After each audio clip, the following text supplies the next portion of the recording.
ठीक, चलो मिलते हैं. Okay. Hi, good evening. Please be seated. Please be seated. This watches before time, I suppose. It's 15 minutes ahead, right? Okay. So, how are you? Shall we start? So, world history.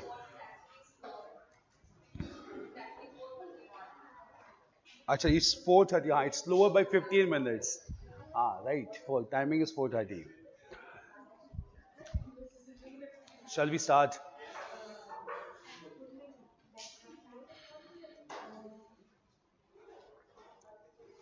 So, please. So today we'll start with another major topic of world history, and the topic is related to American history. As we have discussed yesterday, that after industrial revolution that took place by the mid of 18th century, it was also followed by another revolution beyond European continent. This continent is known as the American continent. We'll understand American history right from the beginning, and we'll understand how America has emerged to be an independent and United States in nature. Why we call it to be a United States of America. Clear? This American history, very important one, just understand from the beginning. Clear? First of all, I'll let you know here we need to understand one important thing, that by the end of 15th century, clear, again going back to Europe, an era of geographical discoveries had started in Europe, in which two major countries of Europe started to search for new area from Europe. These two countries are known as Spain and Portugal. Clear? Spain and Portugal located on a peninsula known as Iberian Peninsula, a small peninsula in Europe. Clear? And in this process, Spain decided to explore the western part of the world. Portugal decided to explore the eastern part of the world. They even concluded an agreement among them, which is known as Treaty of Tordesillas. Clear? This treaty was signed in 1494, whereby Spain and Portugal decided to draw imaginary lines on the globe, and Portugal decided to explore and dominate the eastern world, as well as the Spain decided to dominate the western world. Clear? This is known as Treaty of Tordesillas. Clear? Portuguese sailor began to explore the eastern world, and in this quest only there was a Portuguese sailor, Vasco da Gama. He reached up to the southern coast of India, across Africa, via Africa. Clear? At the same time, Cape of Good Hope. Clear? At the same time, a Spanish sailor named as Columbus. He started to explore the western part of the world, and in this quest only, by following certain navigational routes, this person Columbus reached a new continent altogether. He got confused that he has searched India. He named this continent as India, or the inhabitants as Red Indians. Clear? But in case, or rather in reality, it was a continent known as North America, which is also known as New World in global history. So a new world altogether was discovered by Columbus in 1494, who was a Spanish sailor. Clear? In course of time, Spanish people went to the New World or North America, followed by other Europeans also, clear? And they began to dominate this large continent known as North American continent, clear? So it began to be dominated from by end of 15th century, and several European powers went to North America, clear?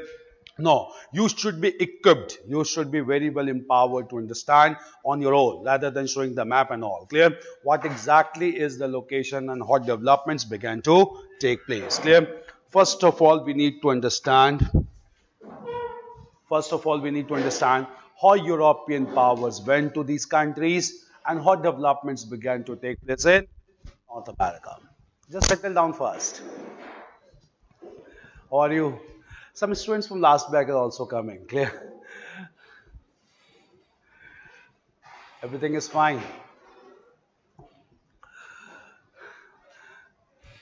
Settle down first. Is it fine now? No, just understand. Clear? So if we look into North American continent as such, clear? We need to understand one thing. how this continent almost look like. Clear?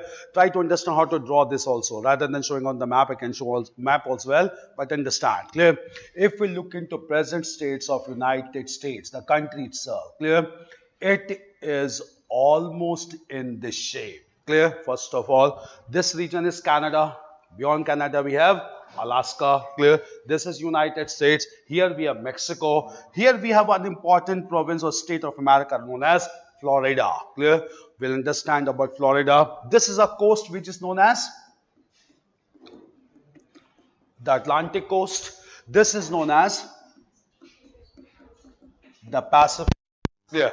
Though America, United States, surrounded by two large water bodies known as the Atlantic coast and the Pacific coast. Clear. In the quest for geographical discoveries, the Spanish sailor Columbus first of all reached to this region. Clear. And this region came to be known as Florida, which was dominated by Spanish people. Clear. So large number of Spanish people went to this region. They dominated the region known as Florida, which is a very prominent state of United States as of now. Clear. After Spanish people, other Europeans also went to this region. In fact, the second European power to reach this region were the British traders, guided by the philosophy of mercantilism, which we had discussed yesterday. Clear? And large number of British went to this region. They from the very beginning wanted to settle in this region permanently. Clear? So they are known as British immigrants. Clear? So large number of British immigrants went and they dominated the large region along Atlantic coast. Clear? This region began to be dominated by the British along the Atlantic coast. And since they decided to settle down in this region permanently, they divided this region into 13 colonies for administrative convenience, and therefore they are known as 13 British colonies in North America. Clear? So it was British domain. Clear? The next major European power who also entered to this region or this part was along the Pacific coast known as the Portuguese. But after some time, Portuguese abandoned this region like they abandoned India, and Portuguese went from this region. This region began to be dominated by Native Americans known as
okay, fine, clear.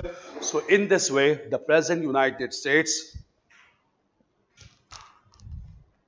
just give me 1 minute, just give me 1 minute.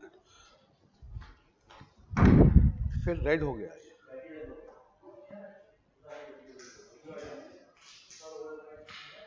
तभी तो आप प्रशांत फिर red red हो गया. लो मतलब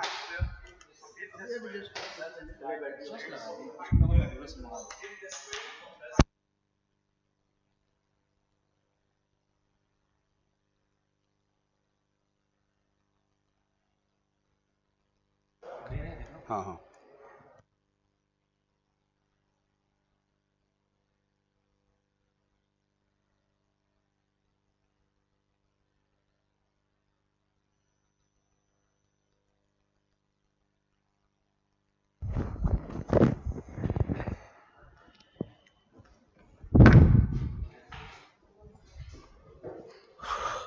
So, clear?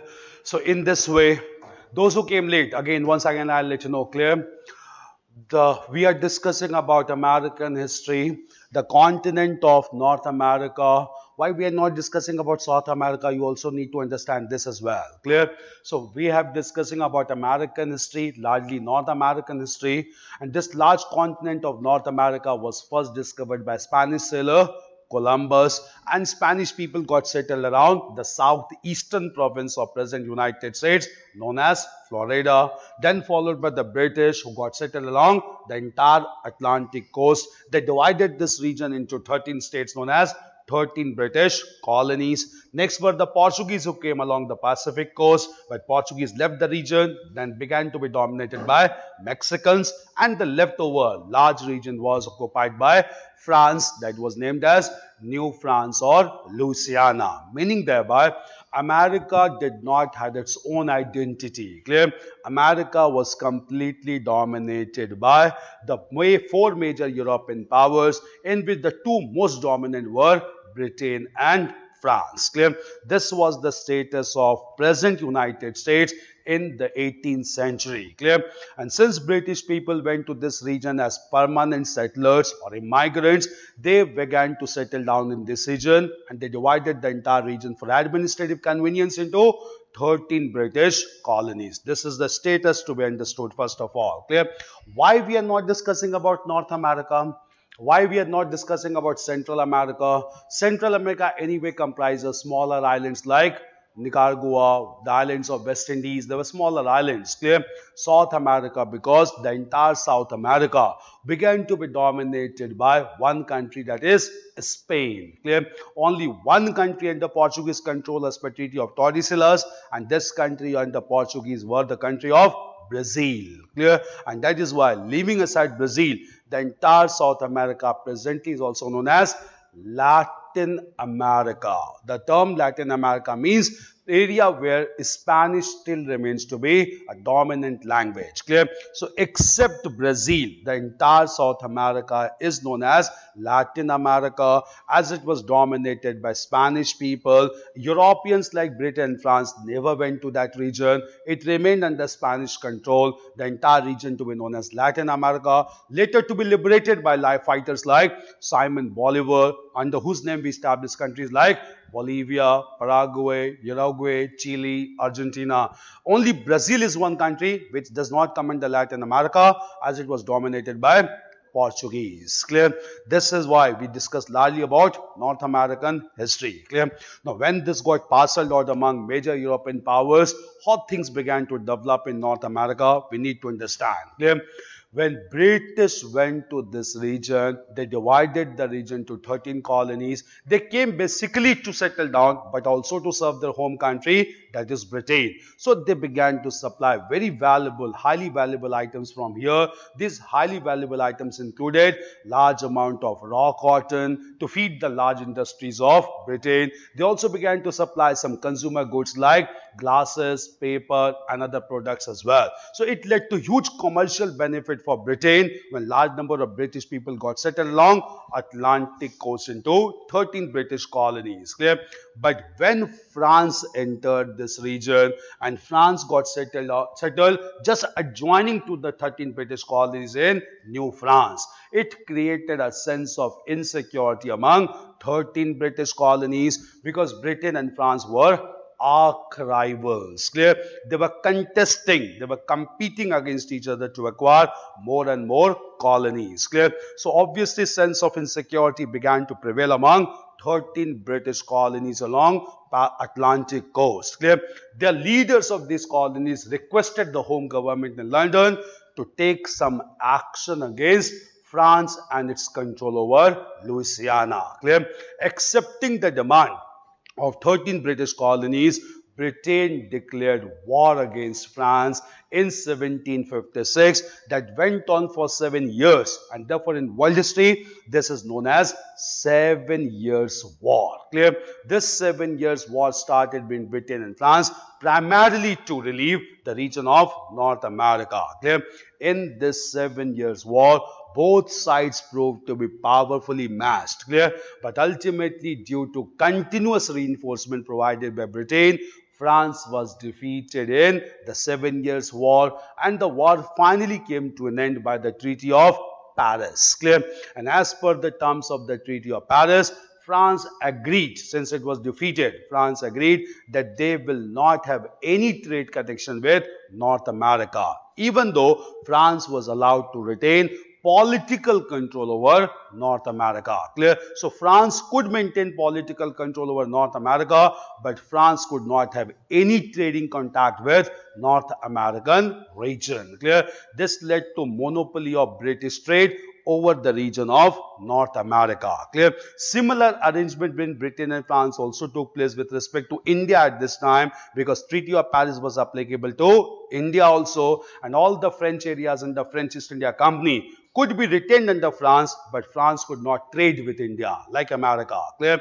And France was allowed to retain political controls over areas like Pondicherry, Yanam, Karaikal on the eastern coast, Mahe on the western coast, and one region in Bengal known as Chandarnagar. Clear? So Chandarnagar in Bengal was retained under political control of France. So Treaty of Paris was applicable to France also. Clear? Treaty of Paris was applicable to America also. France was restricted not to have any trade contact with New France, and at the same time retain political control over New France or Louisiana.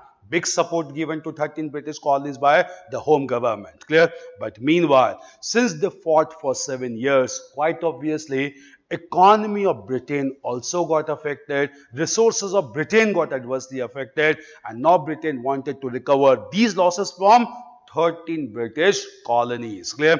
And from 1763 only, they began to impose heavy taxes on these colonies. Clear? Taxes were imposed on consumer goods like glass, paper, tea and other commodities. Clear? Which were sold in 13 British colonies. Clear? Since heavy taxes were imposed on these 13 British colonies, clear, they began to oppose these taxes. Clear? The leaders of these 13 British colonies, they convened an assembly at a place known as Massachusetts. Clear? And in this assembly at Massachusetts, they raised a slogan, and the slogan is popularly known as "No taxation without representation." Clear? They made it clear that since none of these 13 British colonies are represented in British Parliament, Parliament does not have the right to impose taxes as well. Clear? So they raised the slogan, "No taxation without representation," and thereafter differences began to prevail between 13 British colonies on the one hand and British government in London on the other hand. Clear? So American War of Independence is very unique, as people of same country fought against each other, as 13 British colonies wanted to become independent from the control of British government in London. This was the background of the beginning of American War of Independence from British control. It's clear till this point. Clear? Division and the beginning of the clash. Clear? So coming to this major thing, right? Next heading as, right, American history and American Revolution. American history and American Revolution. Clear? Right, introduction fast. Right. By the end of the 15th century,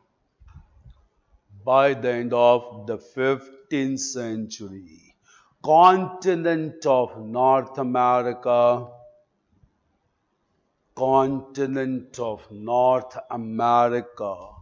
was discovered by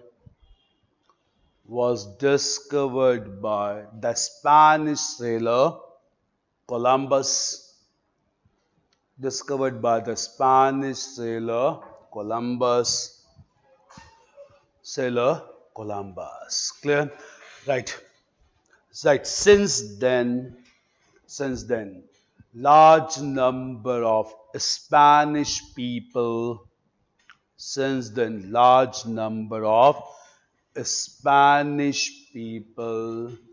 got settled on the southeastern on the southeastern part named as Florida. Named as Florida. Named as Florida. Clear? Right, next. The Spanish were followed by the British, followed by British,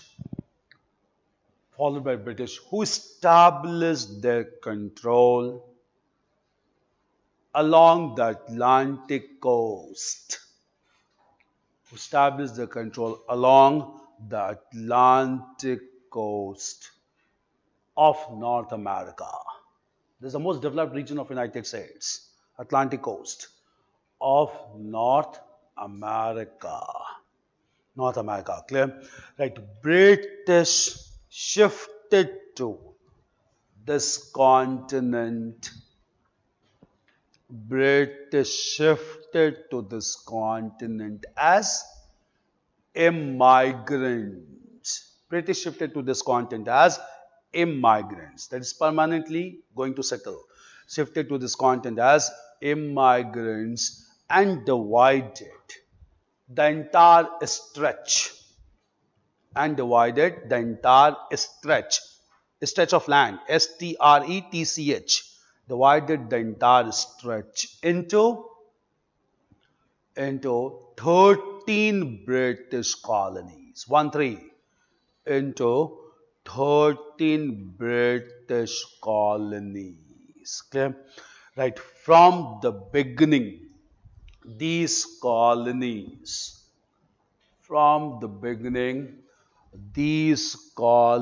supplied essential commodities like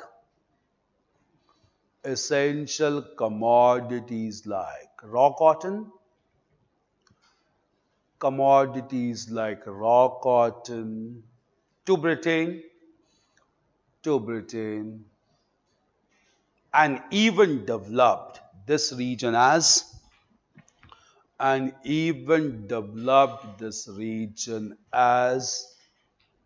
a big market for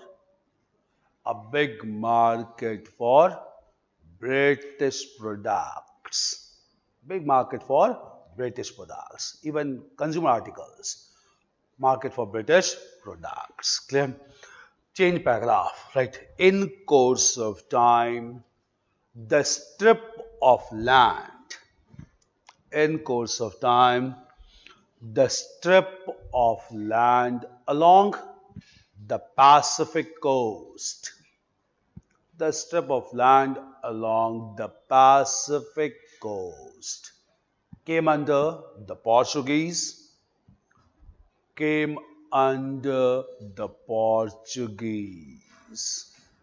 Clear? Right. However, Portuguese abandoned this region.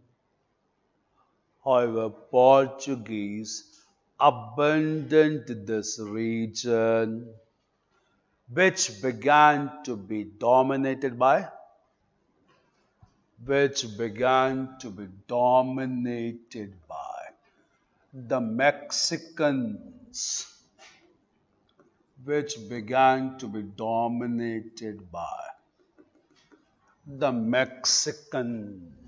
Clear? Right. Finally, the central part of North America, the large region, the central part of North America was brought under French control. France always followed the footsteps of Britain. Clear? Was controlled by, established under French control, and this region was named as New France or Louisiana. New France or Louisiana. Clear? Right. In this way, North America was fragmented by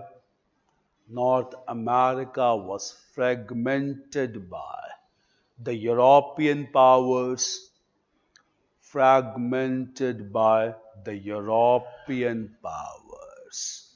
Clear? Change paragraph now. Right. With arrival of French,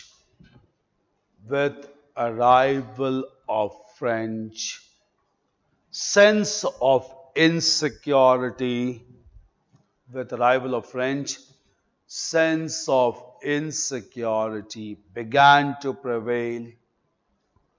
Sense of insecurity began to prevail among the 13 British colonies, adjoining region, among the 13 British colonies. Clear? Right. The leaders of these colonies requested their home government, that is Britain, requested the home government to take action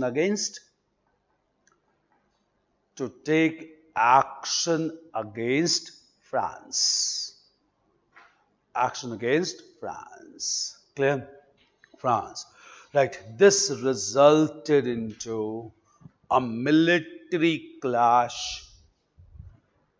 This resulted into a between military clash between Britain and France, known as the 7 Years' War. Known as the 7 Years' War. Writing bracket, date also, 1756 to 1763. Known as the 7 Years' War. Clear? Right. In this clash, French forces were defeated. In this clash, French forces were defeated and the war came to an end.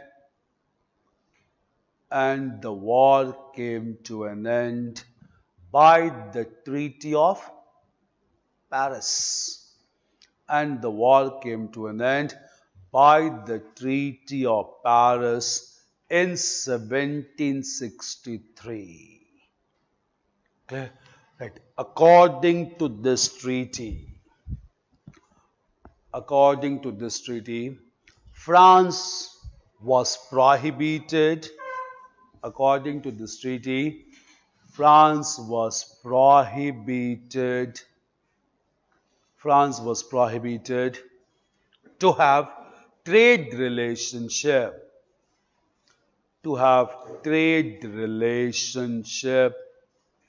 with North America, but it could retain political control.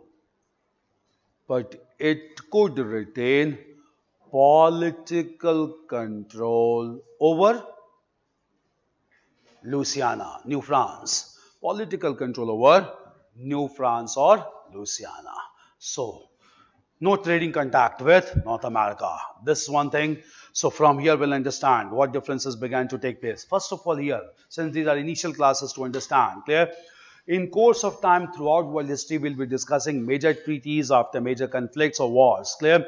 Most of the treaties has been signed at Paris, clear? We need to understand here also. Even now, if major developments has to take place at global level, we go and sign the treaty at Paris, clear? Climate conference also, that is that Paris Peace Conference or Paris Climate Change Agreement, clear? Paris has always been a major center where treaties at global level has been signed, clear? Obviously, we didn't have Washington DC at this point of time, clear? In fact, Europe was the center of attraction, clear? And Europe also, most of the treaties were signed at Paris. Why not in Britain? Britain was the most powerful country.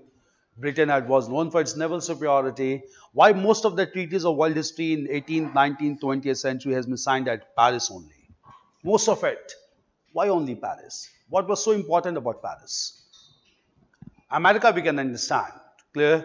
As of now, most of the treaties are signed in Washington, New York, clear. But why not at that time? Because America was under European control. But in Europe also, why only Paris?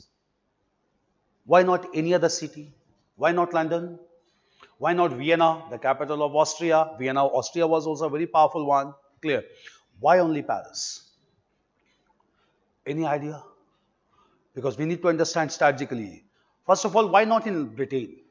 Britain was the most powerful one. All major conferences could have taken place in Britain only. What was so important to go to Paris only, to France only? Strategy, huh?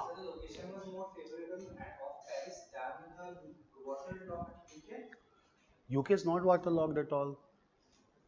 UK is surrounded by water bodies. Huh. Acha, you mean to say separated? Okay, one thing is there, yeah, close to that. But then why Paris only? Then why Paris only? Yeah, that's true. Why Paris? See, yeah, you're close to that. First of all, I'll let you know. Clear? Do understand, it's very important for contemporary politics also. Clear? Britain, even though was the most powerful country, not only in Europe, at all across the world at the time, clear? But major treaties were not signed in Britain because the treaty had to have impact all across Europe and the world, clear? So obviously, clear, any treaty to be signed in the heart of Europe so that all European countries could have accepted along with major countries of the world, clear? And Britain is not a part of European mainland. First of all, clear? Britain is separated from European mainland through a water body known as English Channel, clear? So Britain is never counted as a major European power of mainland. That is why Brexit has taken place easily, clear? Why Britain has walked away from European Union, which is known as exit of Britain, clear? Because Britain is never seen as a major European country of mainland region, clear? If we look into mainland Europe, clear?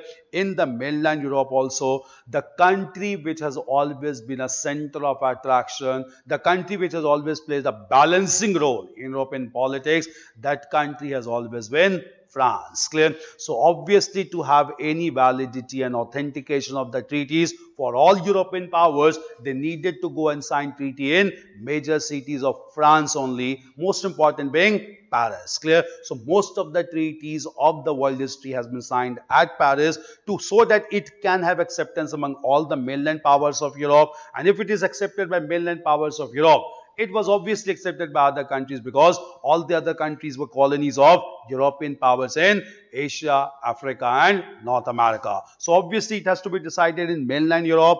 In mainland Europe, obviously the center of attraction, the central power has always been France, clear? After France, one country emerged, that is Germany, but Germany was never taken as a responsible country because of Germany, it is largely accepted that world witnessed two major wars known as the global wars or the world wars, clear? So obviously after Germany, the country that was left, which could be taken as a responsible one to decide the fate of Europe and the world, that country is always France. And most of the treaties has been signed at Paris, clear? Even after First World War also, there was a Paris Peace Conference in which all victorious powers assembled to decide the fate of entire world also, clear? So Paris is considered to be the most important center acting as balancing actor in European politics, clear? And we'll see France has acted as a balancing player in European politics from the beginning, clear? So not Britain, because Britain is not a part of European mainland, separated by a large water body known as English Channel, clear? So here also Treaty of Paris was signed in 1763. France lost all trading rights over in America, but France allowed Britain to retain political control over New France or Louisiana, clear?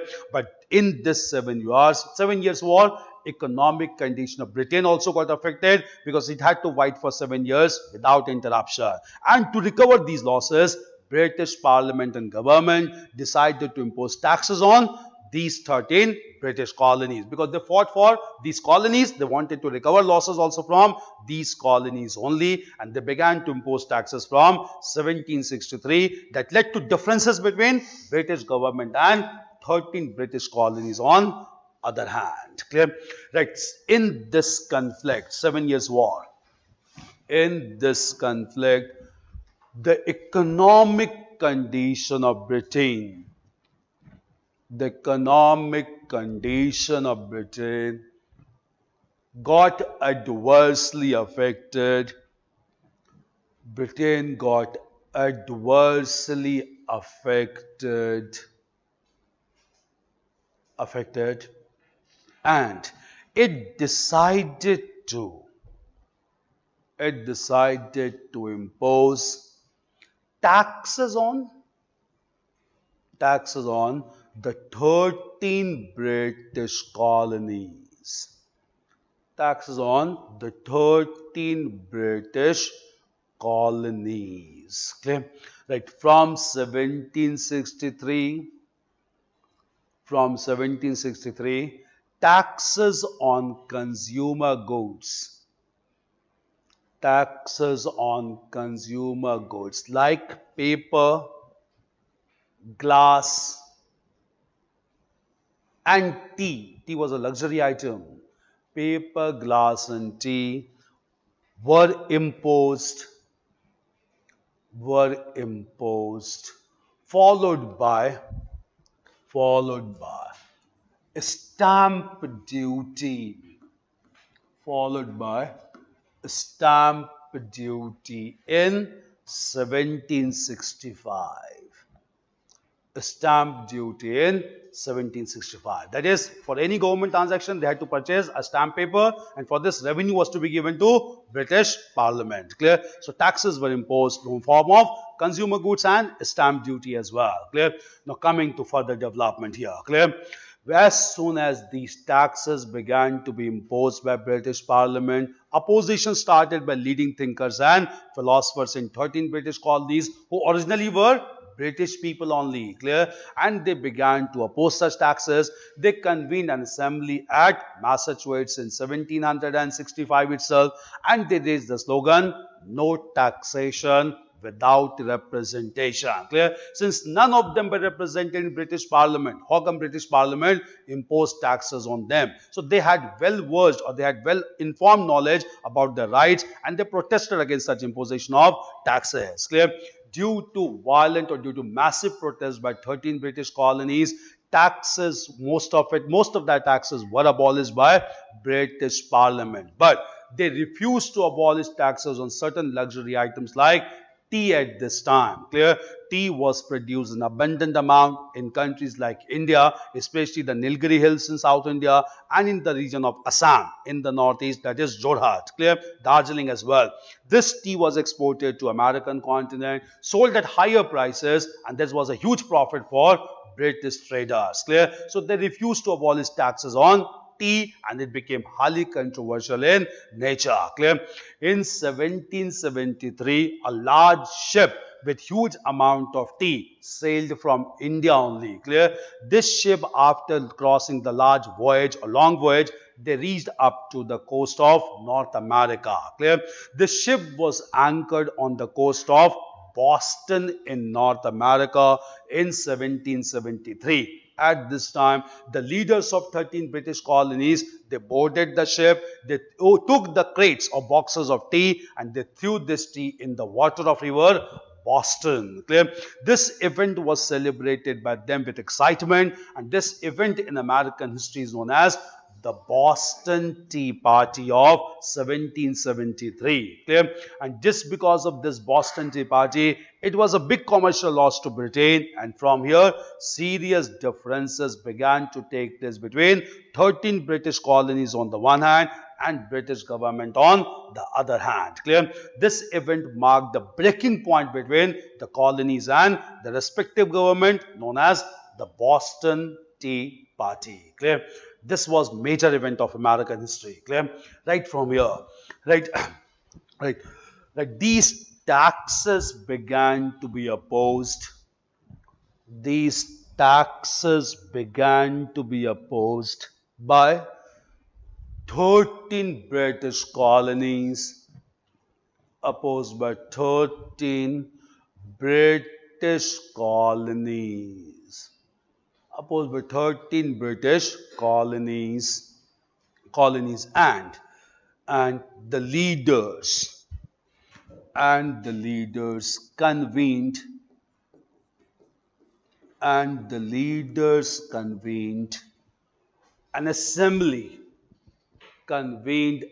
assembly at Massachusetts. Convened an assembly at Massachusetts in 1765. Massachusetts in 1765, and raised the slogan of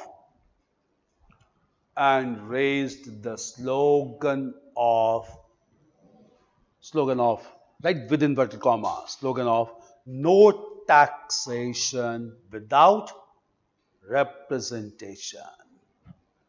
No taxation without representation. Very valid thing. Clear. No authority can impose taxes without their political representatives. Clear. We also pay taxes because our respective political representatives are there in state legislature, union parliament to talk about our own interests. Clear. Until you have such representative, why will you pay taxes to the government? Clear. Because that representative will talk on your behalf for the development of that region. Clear. So obviously without representation, taxes does not have any validity. Clear. Like due to massive protest,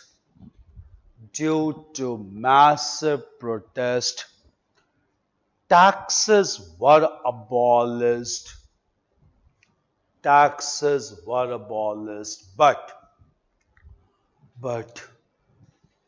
tax on tea and other luxury items,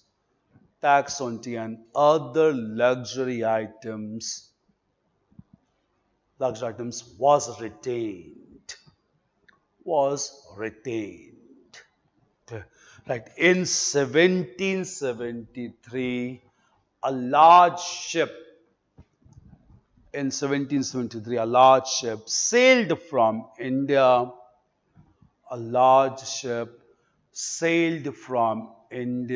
With tea.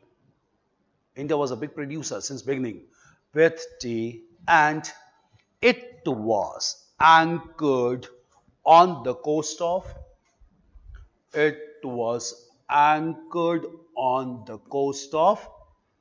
Boston in North America.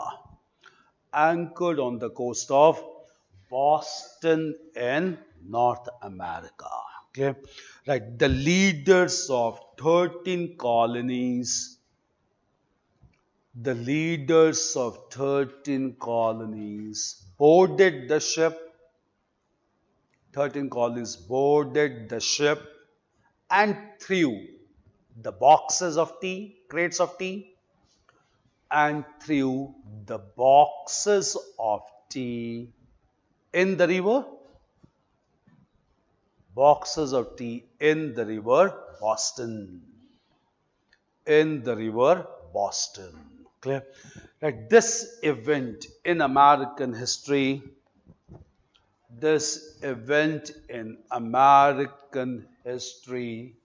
is known as the Boston Tea Party.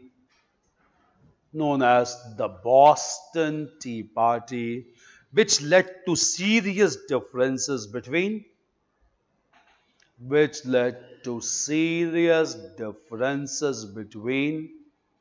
British government and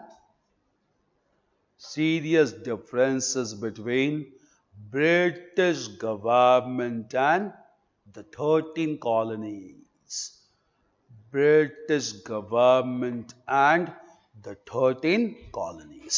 Point is very clear. It was economic differences. The differences related to fiscal matter that led to conflict between 13 colonies and the respective home government. Clear? Conflict among the people of same country. That's very important for American War of Independence. So America became independent much before other colonies like India and other countries, because British themselves began to fight against their own country to liberate the 13 British colonies in North America. Clear? And they were well versed with the rights and authority. Clear? Now after this, just understand. Clear? after this Boston Tea Party, when differences began to crop up very seriously among the two entities, clear, the leaders of 13 British colonies, they convened the first Continental Congress to take a major decision about the colonies. Clear? This Continental Congress, convened in 1774, was at Philadelphia, which is located in the province of Pennsylvania. Clear? So, in the large province of Pennsylvania, which was on one of the 13 states, clear, there was a place known as Philadelphia where they convened the first Continental Congress in 1774. Clear?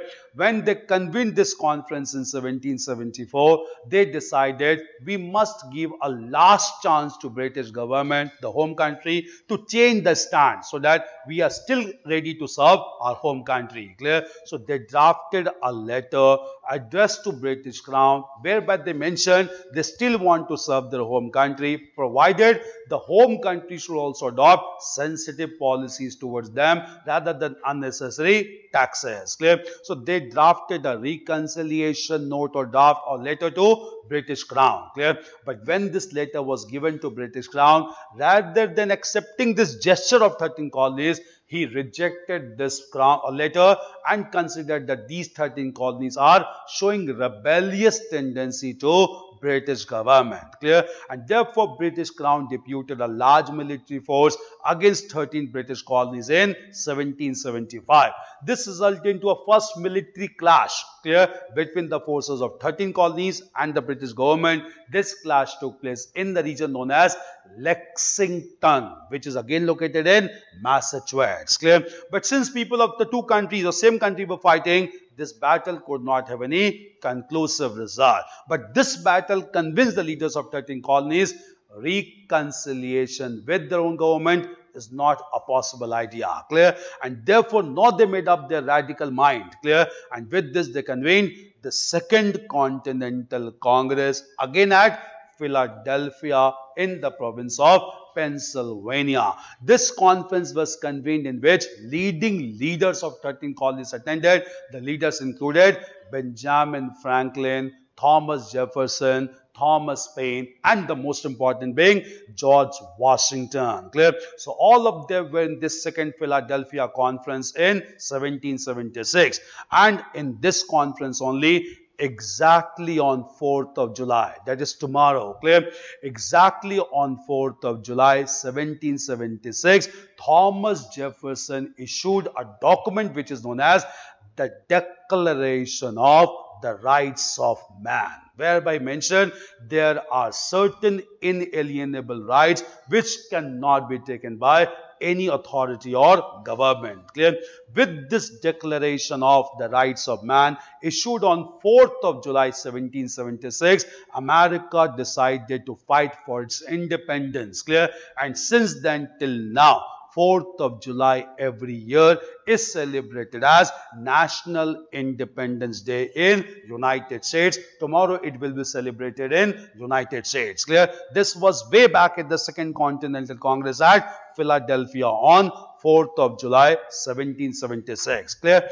With this, the real clash between the 13 British colonies and British government began to take place, which is known in American history as American War of Independence. Clear? So American War of Independence started from 1776, the most important date being 4th of July 1776. Clear? And this Declaration of Rights of Man became the basis of the chapter on fundamental rights all across the world, including Indian Constitution as well. Clear? So very important title, very important thing that took place in the Second Continental Congress. Clear?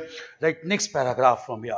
Right, that the leaders of the 13 British colonies, the leaders of the 13 British colonies convened the first Continental Congress, convened the first Continental Congress at First Continental Congress at Philadelphia, First Continental Congress at Philadelphia in 1774. Pennsylvania is a very important province. Clear?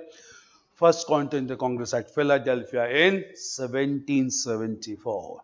Right, during this conference, they drafted a letter. They drafted a letter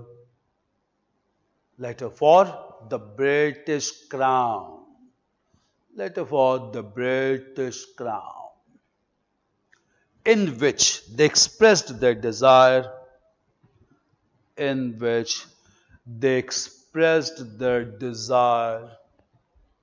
to serve Britain,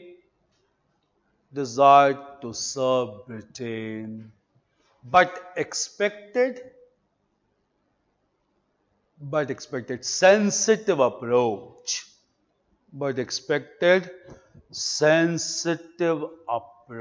from British government. Clear? Right. However, this approach was rejected by British Crown,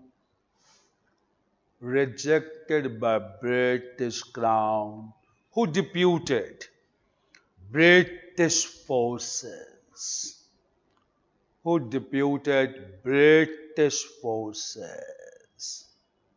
Clear? Right. This resulted into a minor clash.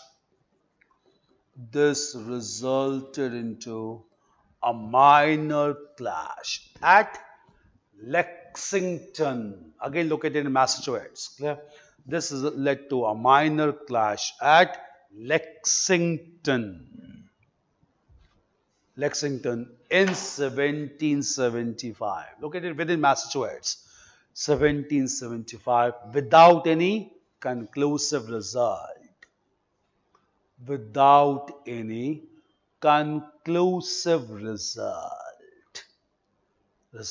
Clear? Change paragraph. Right. Thereafter, the leaders of the 13 colonies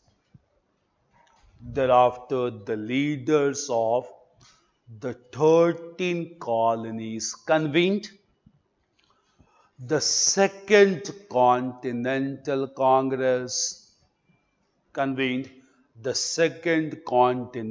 Congress at Philadelphia, same location. Second Continental Congress at Philadelphia in 1776, participated by leaders like Thomas Jefferson, very prominent one. Participated by leaders like Thomas Jefferson, Thomas Paine, Paine. He wrote a work, Common Sense. Clear? Thomas Paine. Clear?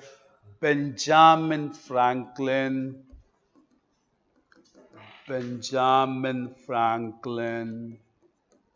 and George Washington.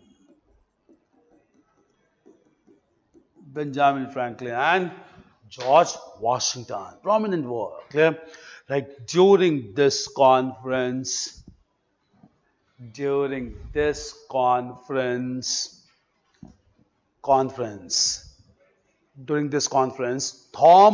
Jefferson issued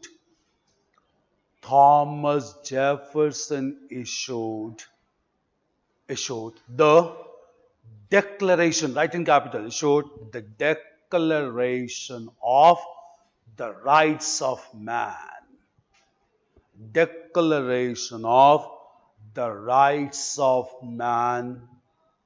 On 4th of July. This date is very important for America. Declaration of Rights of Man on 4th of July, 1776. Okay. Right. According to this declaration,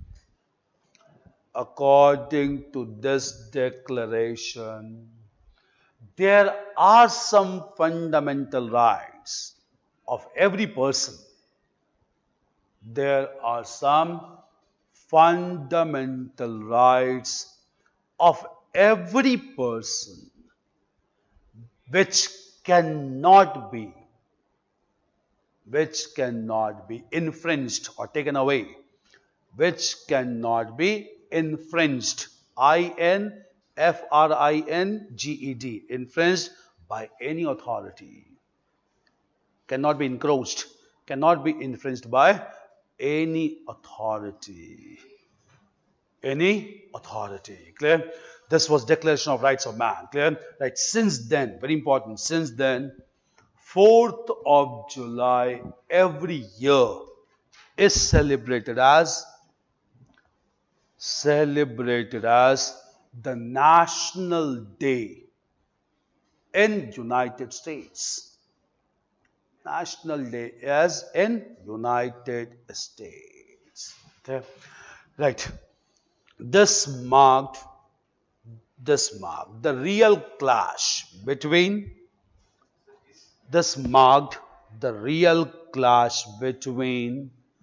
the British government and the 13 colonies known as the American War of Independence.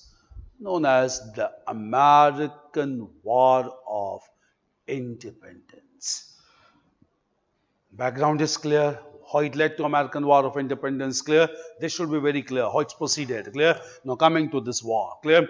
This War of Independence went almost for 6 years. We understand the dynamics involved, clear. Very interesting phase starting American history from here, clear.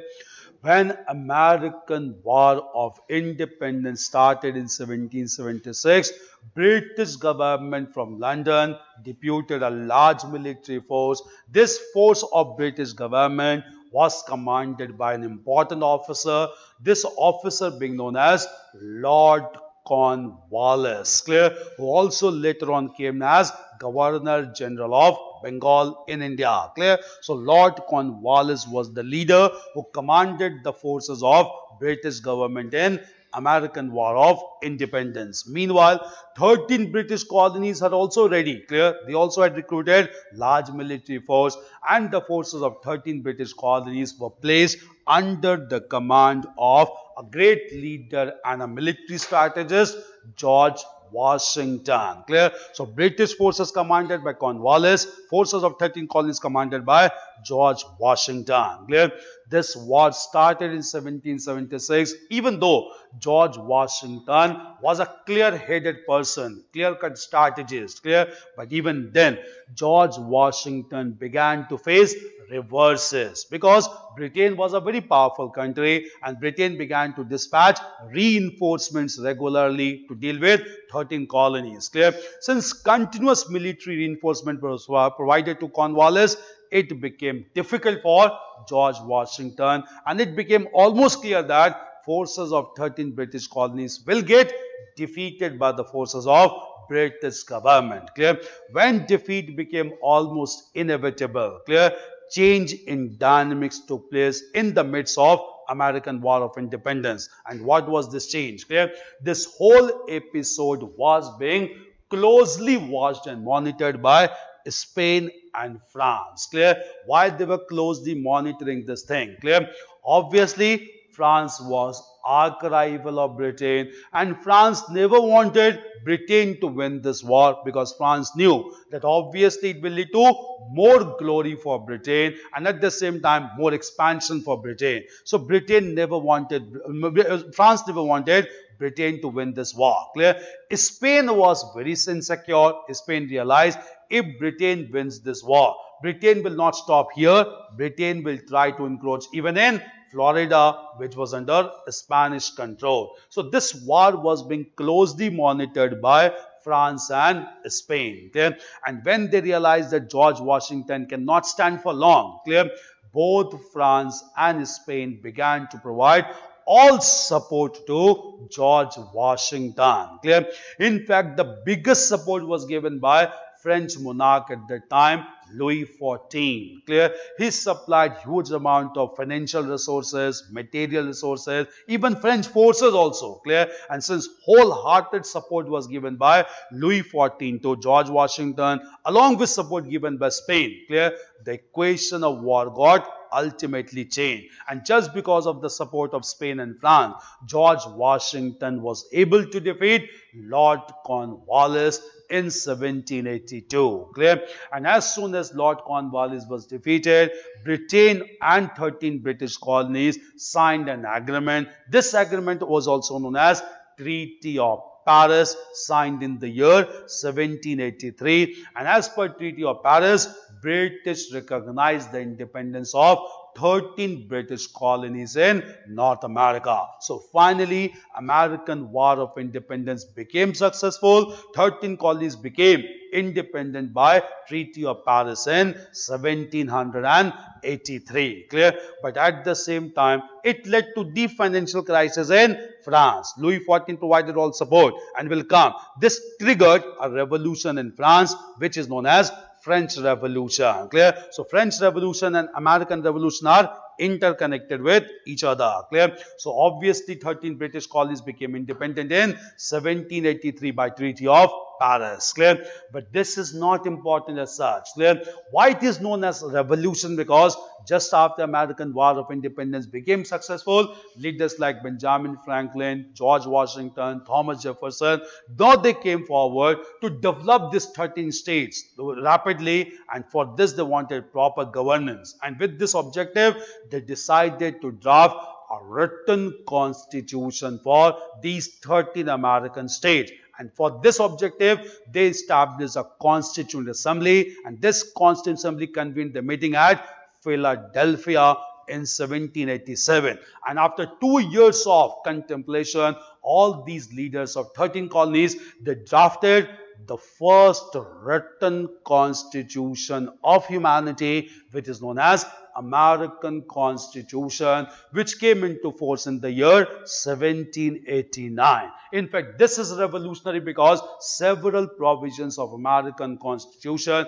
has been adopted in leading constitution of the world, and changes of American Constitution can not be reversed till contemporary times, and therefore American War of Independence is known as a revolutionary development because of first written constitution.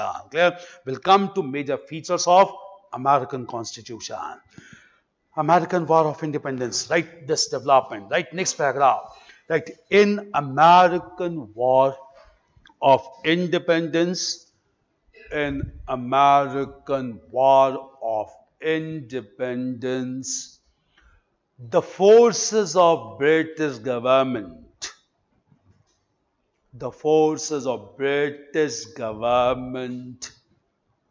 was led by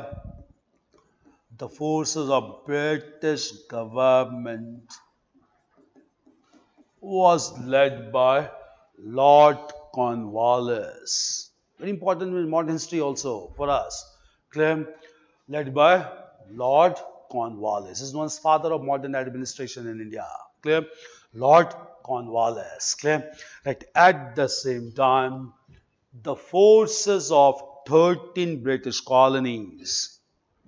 At the same time, the forces of 13 British colonies were under the command of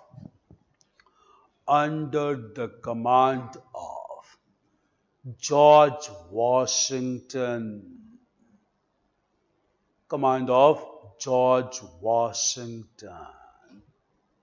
Okay. That due to continuous reinforcement,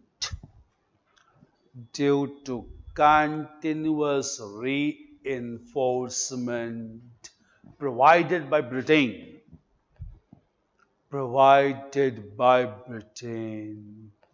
Lord Cornwallis, provided by Britain, Lord Cornwallis had an upper hand.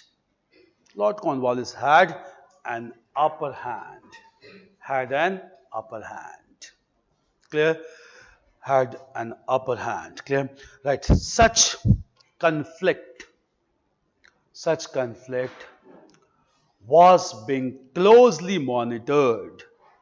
Such conflict was being closely monitored, by France and Spain. They had interest involved here. France and Spain. Clear? Right. In fact, France never wanted, France never wanted Britain to emerge victorious. Never wanted Britain to emerge victorious due to competitive rivalry.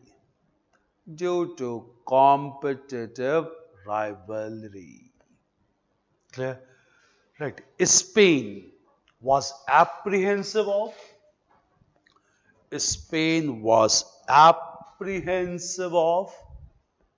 British expansion towards Florida, just south of Atlantic coast. Expansion towards Florida. Clear? Right. Consequently, both France and Spain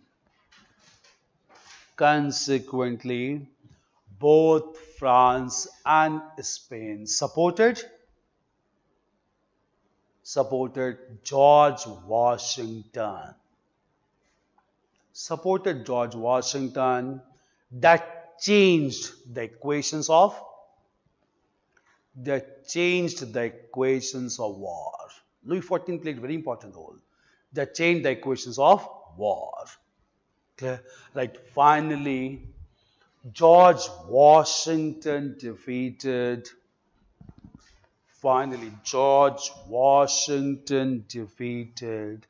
Lord Cornwallis in 1782. And the war came to an end. By the Treaty of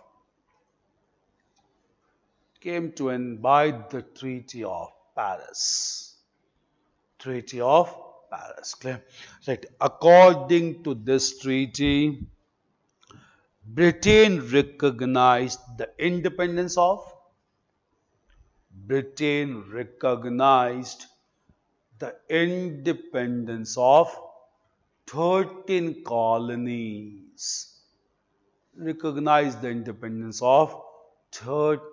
colonies. Big development. 13 colonies. Clear? Important one. Clear? So this is American War of Independence. Coming to the more important thing. Clear? Just after some time, these leaders, George Washington, Thomas Jefferson, Thomas Paine, Benjamin Franklin, clear? All of them decided to draft a written constitution for themselves. They convened a constituent assembly in 1787 at Philadelphia. After 2 years of contemplation, they came out with a document which is known as American Constitution, which is the first written constitution all across the world. Even now, Britain does not have a written constitution, even though Britain is known for oldest parliamentary system. But this system is not based on constitution rather than through norms and conventions. First written constitution across the world is American Constitution. Clear? And this constitution, once it was drafted, came into force in the year 1789, which was marked by several distinctive features. Clear? Now, what are the features of American Constitution? We'll just understand. Very importantly, clear? First of all, clear? American Constitution provided for the establishment of an ideal federation. Clear? Ideal federation means, clear, there was to be clear-cut division of power between the center and the 13 states. Clear? And it was also made clear all these 13 states has decided to join this constitution by their own consent, by an agreement. Clear? And since the 13 states have joined the union with the consent, they also have the right to walk away from the union. Meaning thereby, ideal federation is an entity whereby components comes together voluntarily and at the same time they can walk away voluntarily. Clear? This is known as ideal federation. In other words, in political science, clear?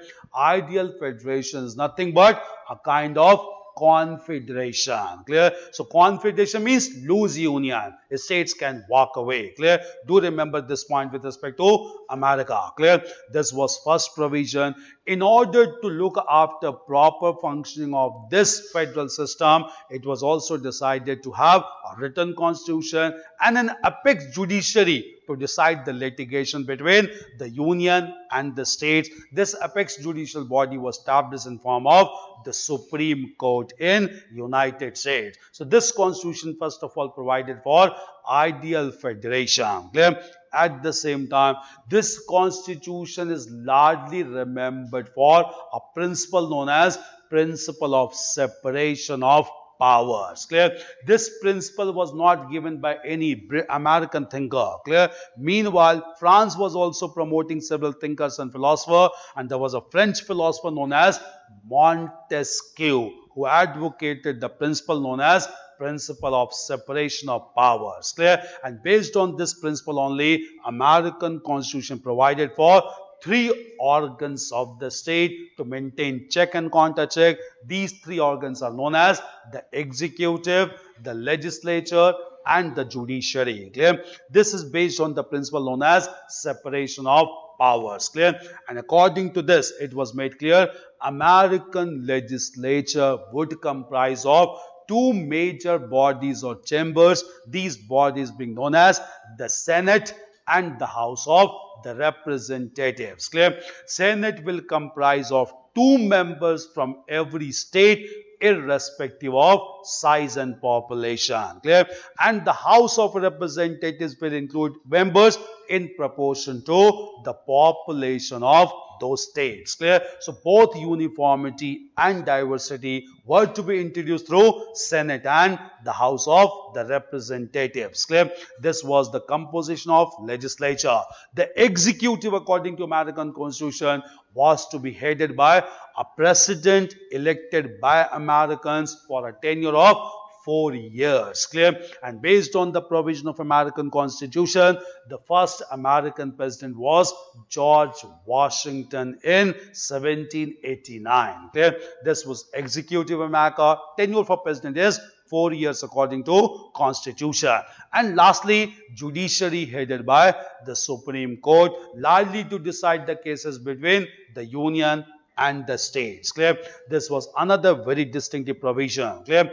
In 1791, a new chapter was introduced in the American Constitution by Thomas Jefferson in order to honor Declaration of the Rights of Man. Clear? And this chapter incorporated into the American Constitution came to be known as the Bill of Rights. Clear? And this Bill of Rights provided for series of fundamental rights to Americans which could not be encroached even by the state as well. This was another distinctive feature of American Constitution. So all these are highly progressive, highly sound features of American Constitution.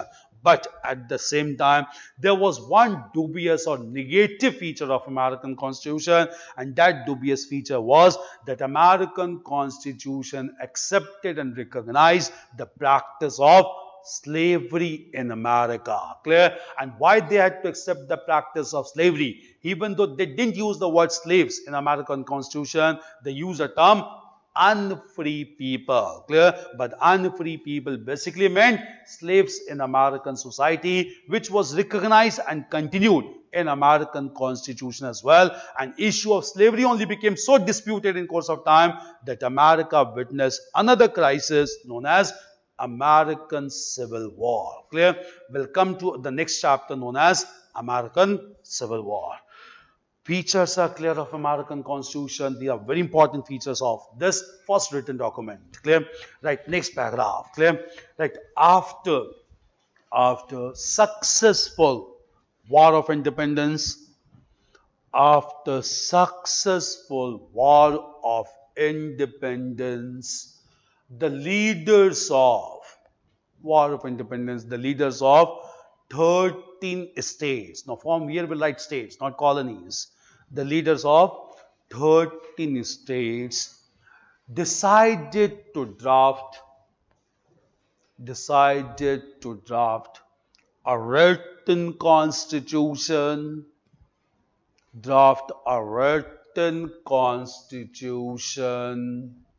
constitution which is revolutionary in nature. Changes could not be reversed till now, which is revolutionary in nature. Clear? Right. The leaders established the leaders established a constituent assembly. The leaders established a constituent assembly at Philadelphia, Pennsylvania. Constituent Assembly at Philadelphia in 1787. And 87 and completed the first written constitution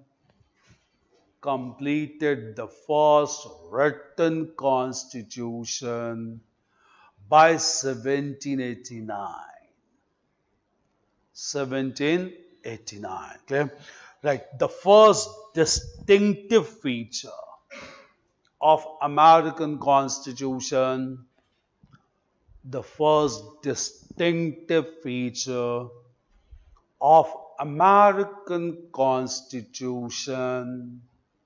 is ideal federation.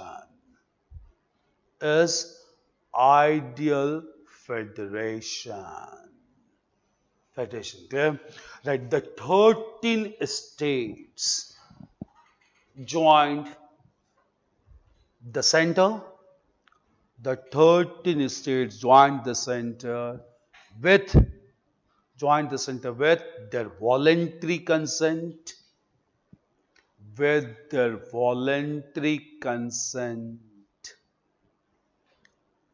And they could walk away on their own. Both things were given to them, and they could walk away on their own. No pressure by the center. Walk away on their own. It's clear. This is ideal federation. Clear? And for federal setup, two things are very mandatory: written constitution and a neutral judiciary. Without written constitution, federal system can never be established. Both these features are there in India also. That is why India also follows a federal form of government, but India's federalism is still compared with United States federal system, and therefore India's federal system is considered to be quasi-federal in nature, because in India, states are not allowed to move away on their own, and states have not come together by an agreement or by choice. Clear? States has evolved in India by historical process, and states cannot walk away from the union. So India is marked by compact union rather than confederation. Clear? And that is why, clear, nowhere in Indian constitution we have ever used the word federation. Clear? We have never used the word federation anywhere. We always use the form federal form of government or federal form of state. We never use the word federation because federation amounts to confederation or ideal federation, and India does not follow ideal federation. India follows quasi-federal system, which is biased towards the union or the center, not to the states. Clear? This is clear-cut difference between American Federation and the federal setup of India. So benchmark provided by American Constitution only. Clear? This ideal federation was provided under American Constitution. That is why we'll see states walked away in course of time from American Union, leading to American Civil War. Clear? Right, next feature. Clear? Right, American Constitution applied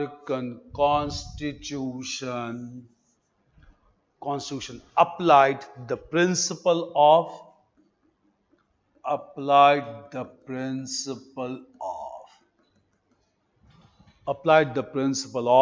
the separation of powers, applied the principle of the separation of powers, originally given by French philosopher. We'll discuss him also in French Revolution. Originally given by a French philosopher, Montesquieu.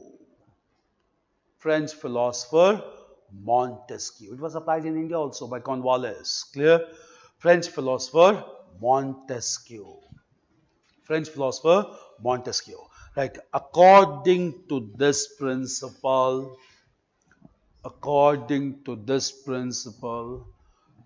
American Constitution established American Constitution established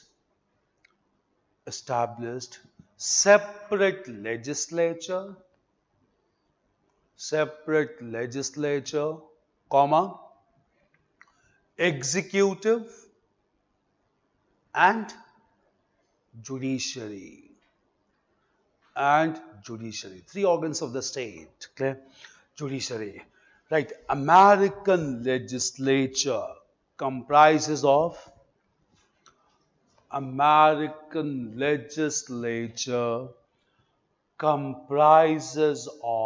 two chambers. Right, point wise. Number one, the Senate, Senate, the Senate, and the House of, second one, and the House of the Representatives. The Senate, second, the House of the Representatives. Clear? Change paragraph. Right? The Senate comprises of two members. The Senate comprises of two members from each state.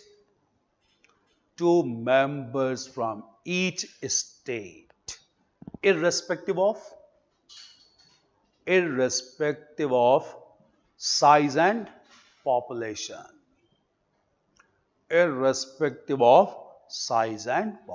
Complete uniformity. Clear?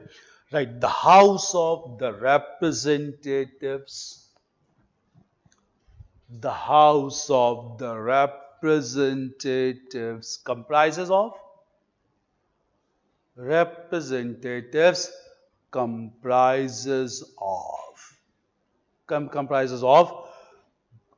leaders from every state. According to the proportion of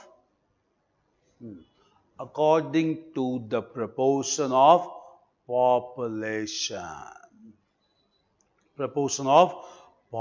So diversity. Clear? So uniformity ensured through Senate, diversity ensured through House of the Representatives. Clear? Chain paragraph. Right. American executive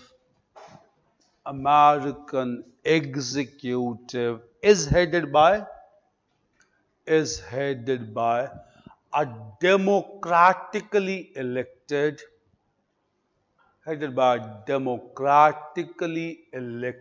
president. For a tenure of 4 years. By the last of this year, we'll have another president in United States. US is going for election. This is a super election year. Clear? Almost all the countries of the world are going for elections. It's a super election year. Clear? So India also went for election. At the same time, United States also going for presidential election by the end of this year between Joe Biden and Donald Trump. Clear? So all the agreements or all the basic debates are already going on in United States. So American executive headed by president elected for a tenure of 4 years. Clear? Right. Finally, the judiciary in America is headed by The Supreme Court is headed by the Supreme Court to decide the disputes between the union and the states, between the union and the states. Very progressive one, clear? Right, change paragraph. Right, in 1791, Thomas Jefferson, in 1791, Thomas Jefferson introduced a new chapter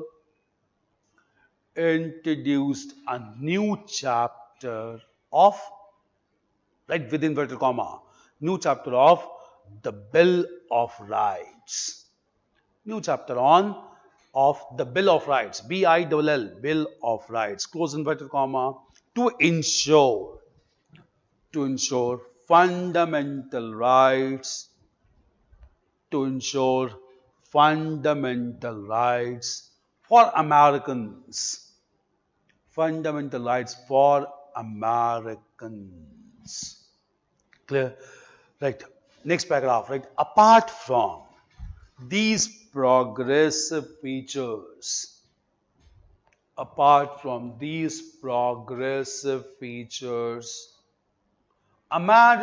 Constitution included a negative or controversial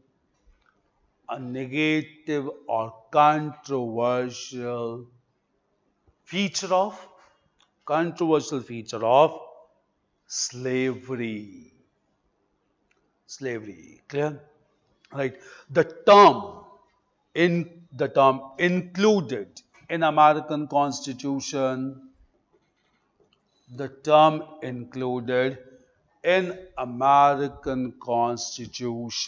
was unfree people. Right, unfree within inverted comma, was unfree people, which indicated slaves. Unfree people, which indicated slaves. The one dubious feature, negative one. Clear? Assessment is asked about American Constitution. You have to write positive as well as negative. One only negative, that is acceptance and recognition of slavery. But why? Clear? And how it led to controversial development in course of time. Just understand. Clear? 13 American states joined American Union with their own consent. That is, by signing an agreement and accepting American Constitution. Clear? But at the same time, there were clear-cut economic diversity among these 13 American states. Clear? Not only 13 American states, in the entire United States, if you look, clear, there is a clear-cut economic divide even now. To a large extent, this economic divide is between northern and the southern part. Clear? This region that is towards the northern side, they were relatively more industrialized. We have Rocky Mountains, we have mineral wealth. Clear? This region is considered to be relatively industrialized. Clear? On the other hand, the states located towards the southern side like Texas, Georgia, South Carolina, Alabama, these states were marked by dominance of agriculture, especially cotton plantation. Clear? So obviously there had been economic diversity from the beginning. The northern states being more industrially inclined, the southern states were inclined towards cotton cultivation and plantations. Clear? And obviously in the northern state, slavery had been abolished. Even the Negroes who were there in the northern state, they were employed as workers on wages by the industrialists in the northern part. But at the same time, in the southern part, cotton cultivation was being done by big planters with the help of large number of slaves. Clear? So when the southern states joined the Union, American Constitution, they placed a condition. That condition was slavery must be recognized by American Constitution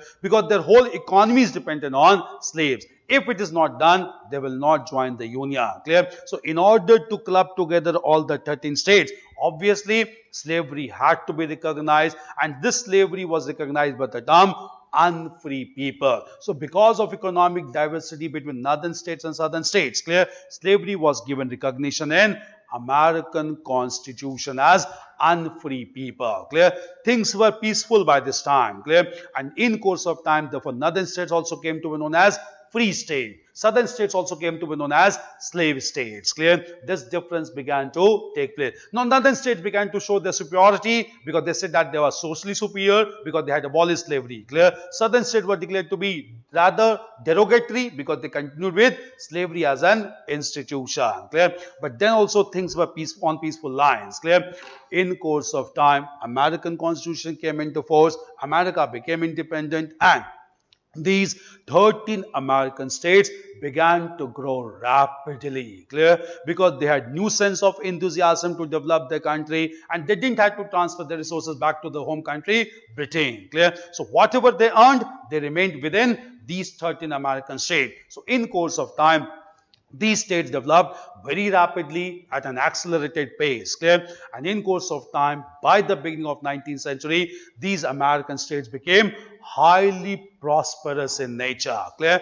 With coming of continuous prosperity, now these 13 states decided to expand towards the eastern side. Clear? They wanted to move towards this side. Clear? Because they wanted to control even the Pacific coast as well, but not through war, not through violence, clear, but by their hard-earned resources, clear. And when these states had huge amount of resources, first of all, they gave a commercial offer to France, clear. And this offer was, they agreed that they are ready to pay any price to purchase the region of New France or Louisiana. Clear? At this time, France was under extreme financial stress, and French leader was Napoleon Bonaparte. Clear? In 1802, commercial deal was signed between France and these American states.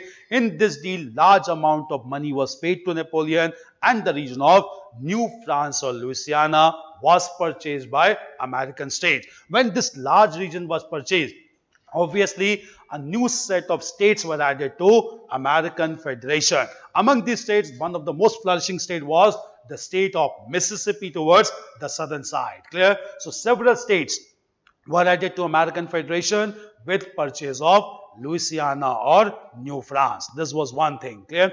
Meanwhile, they gave similar commercial offer to Spain also, having control over Florida. Spain also accepted this offer, and Spain also sold the region of Florida to American states in 1819. So one more state was added to American Federation.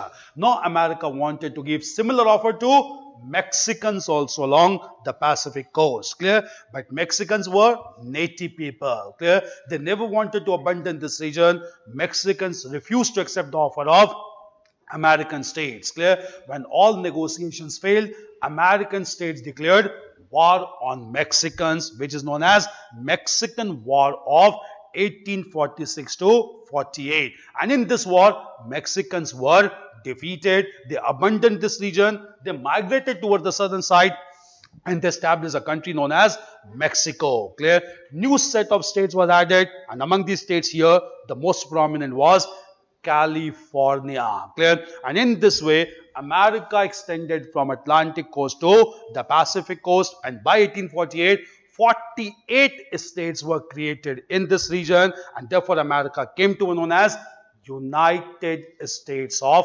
America. Clear? So it was marked by 48 states known as United States by 1848. Clear? Right now America comprises of 50 states, the two states known as Hawaii and Alaska. 49th and 50th one, Hawaii taken from Japan after Second World War, Alaska purchased from Russia after Second World War. Clear? So obviously, initially it was 48 states, and this 48 states came to be known as United States of America. This was expansion of American states from Atlantic towards Pacific coast. Clear? Right? First of all, this. Clear? Please. So there have been states which were towards the Atlantic coast, Huh. they started expanding Huh. from the France and then towards the Mexicans, Mexicans, huh? like the Huh? Pacific coast. Hmm. So was divided into northern part and southern part. Yeah, that continue. So again, then it was divided as northern part was free and southern part was Slave slave. states. Huh. So how with that different philosophy they That's point. yeah. Clear? Her question is very valid that if they were expanding continuously, the difference or economic diversity should have been continued. Issue of slavery could also have been continued. Yeah, that was there. That is why we'll come to that issue. Clear? Meanwhile, expansion was taking place. Internal crisis was also developing in American states. Why? All the states which were added to the northern side, they were added as free state. All the states added from the southern side, they were known as slave state. Clear? Crisis was reached in 1860, 1848. Clear? When at the same time California was added. Clear? It was the last one to be added, and figure was even figure, 48 states. Clear? So obviously the northern states wanted California to be included as free state. Clear? Southern states wanted California to be included as slave state. Clear? And that is why controversy began to take place from 1848. Clear? When this controversy was going on only in the year 1860, a Republican candidate contested for presidential election in the United States, and this Republican candidate was Abraham Lincoln. Clear? And in his elect president speech only, he made it clear, once voted to power, he will abolish slavery from American society. Clear? And as soon as he became victorious, several southern states, Mississippi, Florida, Georgia, Texas, they walked away from the Union, and that resulted to conflict between northern and southern states. This conflict between northern and southern states is known as American Civil War. Factor was slavery, economic diversity. That continued even during the process of expansion. That itself is interrelated factor. Clear? First of all, we'll discuss about expansion. Clear? Right? Right. Slavery was accepted. Slavery was accepted because of economic diversity among the 13 states. Diversity among the 13 states. 13 states, clear? That the states towards the northern side, the states towards the northern side were relatively industrialized, where slavery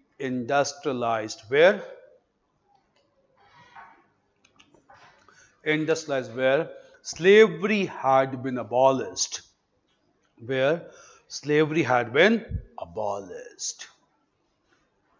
clear?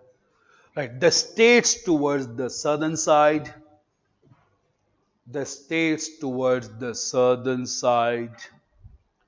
were dependent on cotton plantation,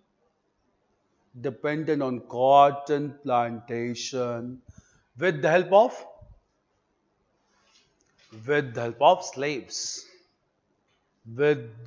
of slaves. That is why slavery had to be accepted, with the help of slaves. Now change paragraph, clear? Right, due to new energy and zeal, ZEAL, due to new energy and zeal, 13 American states began to grow rapidly. 13 American states began to grow rapidly. And by the beginning of 19th century,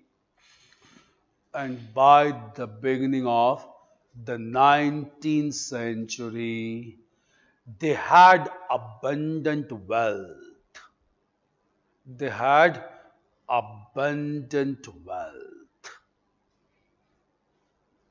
Clear? Right. They decided to expand towards the Pacific coast, the Pacific coast, and gave commercial offer to France,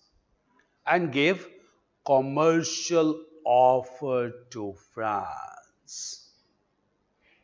France, clear? Right. In 1802, beginning of 19th century, in 1802, France sold the region of France sold the region of Louisiana. France sold the region of Louisiana or New France, sold the region of Louisiana, Louisiana, Louisiana to American states, to American states. Okay, I say it. Right. This large region of Louisiana, this large region was converted into several states, were converted into several states, including, very prominent one, including Mississippi. Located towards the south, including Mississippi. It's a Mississippi River, very prominent one, very fertile region. Clear? Mississippi. Right. Similar commercial offer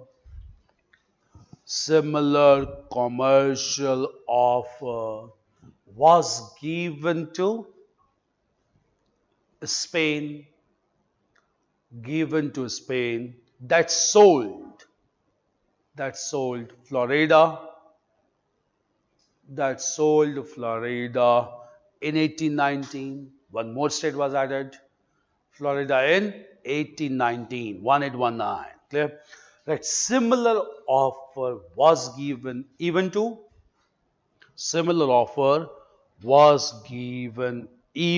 to the Mexicans, even to the Mexicans, but they refused. They wanted to stay here, but they refused. Okay?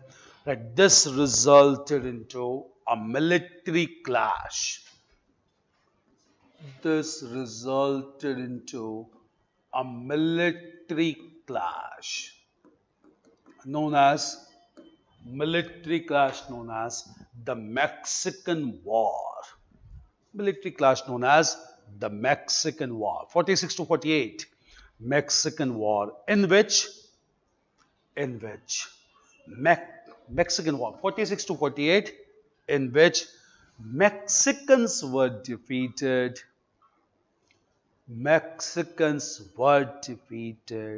And a new set of states, including California.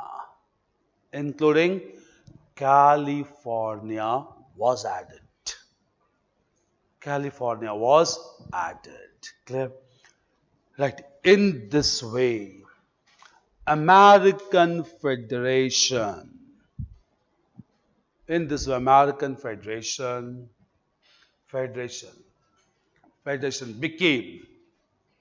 became a larger entity with 48 states, to be formally known as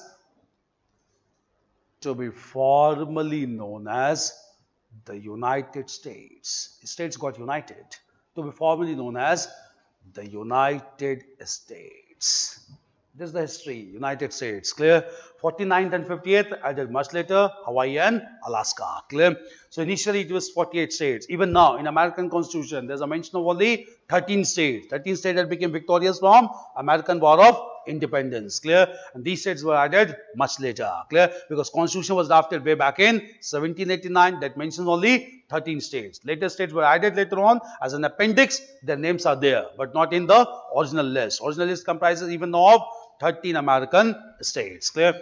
Now this was expansion, establishment of a large country, that is United States from Atlantic to the Pacific coast. Meanwhile, clear, when this expansion was going on, internal disturbances were also taking place in United States, and these disturbances were largely because of economic diversity, and more importantly because of the issue of slavery. Clear? The reason was all the states added towards the northern side, they had abolished slavery and they were known as free state. Clear? All the states added towards the southern side, all of them had accepted slavery and they were known as slave states. Clear? Things came to a breaking point when California as a large state was to be added. Northern states wanted California to be included as free state. Southern states wanted California to be included as slave state because in Senate they could have a larger say. Clear? Because in Senate every state had to have two representatives irrespective of size and population. Clear? Balance of power began to get rather objected by the two set of states. Clear?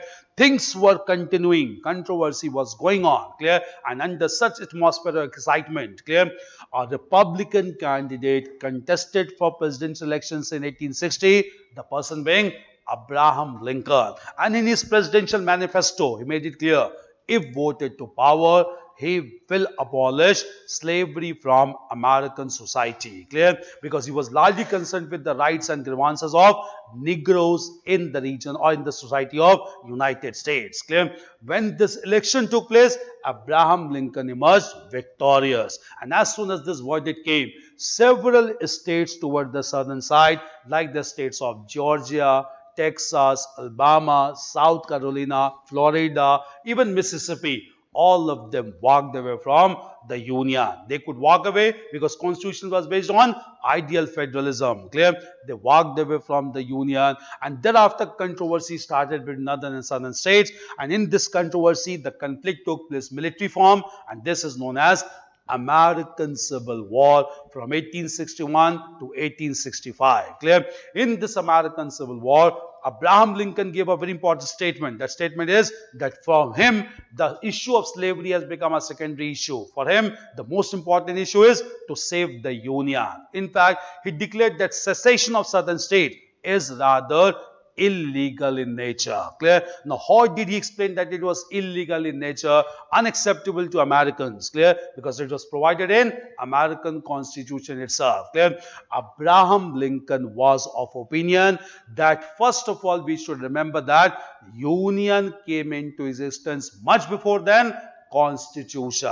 Clear? So Constitution provides for ideal federation, no doubt, but Constitution came into existence much after the Union. So obviously Union should be given precedence, not the Constitution. And in this aspect, everyone should come forward to safeguard the Union, and therefore southern states should get reintegrated with the northern states to save American Union. Clear?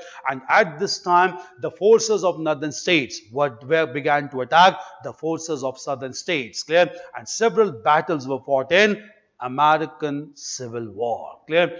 This was the background. The issue is slavery and economic diversity. Clear? Right, next paragraph, please. Can we say that Lincoln is inspired by scientific socialism? To some extent, but scientific socialism was basically a idea whereby resources are to be owned and controlled by the state to organize it scientifically to ensure proper redistribution. That's scientific socialism. But America, largely from the very beginning, dominated by British people, they were guided by capitalist philosophy. Clear? So America has always been guided by capitalist ideology, not socialism. But equality or egalitarian concern was shown by Abraham Lincoln. Clear? That is why in several books you will find that Abraham Lincoln is referred to as first black president of America. Black within inverted comma. Clear? Not black by his skin pigmentation. Why black? Because he came forward to support the interest of Negroes. Clear? In fact, in real sense, the first black president of America is Barack Obama. Clear? But at the same time, why we call Abraham Lincoln to be the first black president within inverted comma? He came forward to serve the interest of black people, the Negroes. Clear? In effect, the first black president is obviously Barack Obama. Clear? So America, we cannot call it scientific socialism because everywhere America was guided by capitalist philosophy because British people dominated and Britain was marked by laissez-faire doctrine and capitalism. Clear? That's the reason. Clear? America always believes in promotion of democratic system across the world through capitalist philosophy. Clear? America still believes in that. Clear? That America wants to have proper democratic system formed by capitalism. And America gives reason also. Clear? That nowhere in the world we have seen maturity of socialism, and that's a reality. I'll let you know. Clear? Socialism is just a means, not an end. Clear? In fact, the end of socialism is communism. Clear? In fact, when Karl Marx gave this concept of scientific socialism, he wanted resources to be distributed equitably by central agency or the state or the government. Clear? Later on, other thinkers came forward and further explained this thing. These thinkers like Michael Buchanan. Clear? And Michael Buchanan was opinion that a time will come then socialism will progress, that it would not be required to have a state itself. Clear? Because once the resources get distributed equitably among all sections and every section performs according to its own capacity, obviously it leads to an ideal society and state is not required. In the words of Michael Buchanan, state would wither away. State would automatically come to an end, and that would be the highest state of socialism, leading to a stateless society, a classless society. Clear? And that peak of socialism is known as communism. Clear? So socialism is not an end. End is basically communism. Socialism is just a means. Clear? But at the same time, let you know. Clear?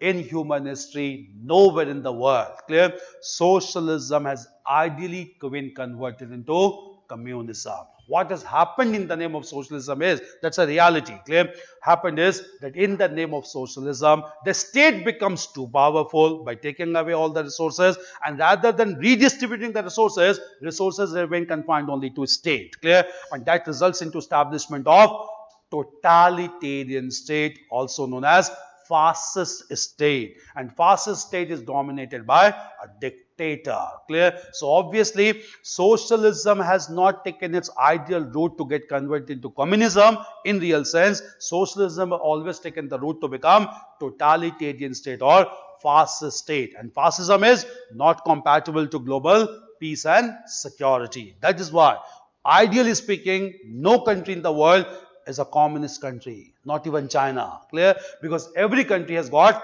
a functioning government. Clear? And ideologically, communism ensures a stateless society. Clear? But since every state has a functioning government, ideologically speaking, no state can take the credit of being a communist state.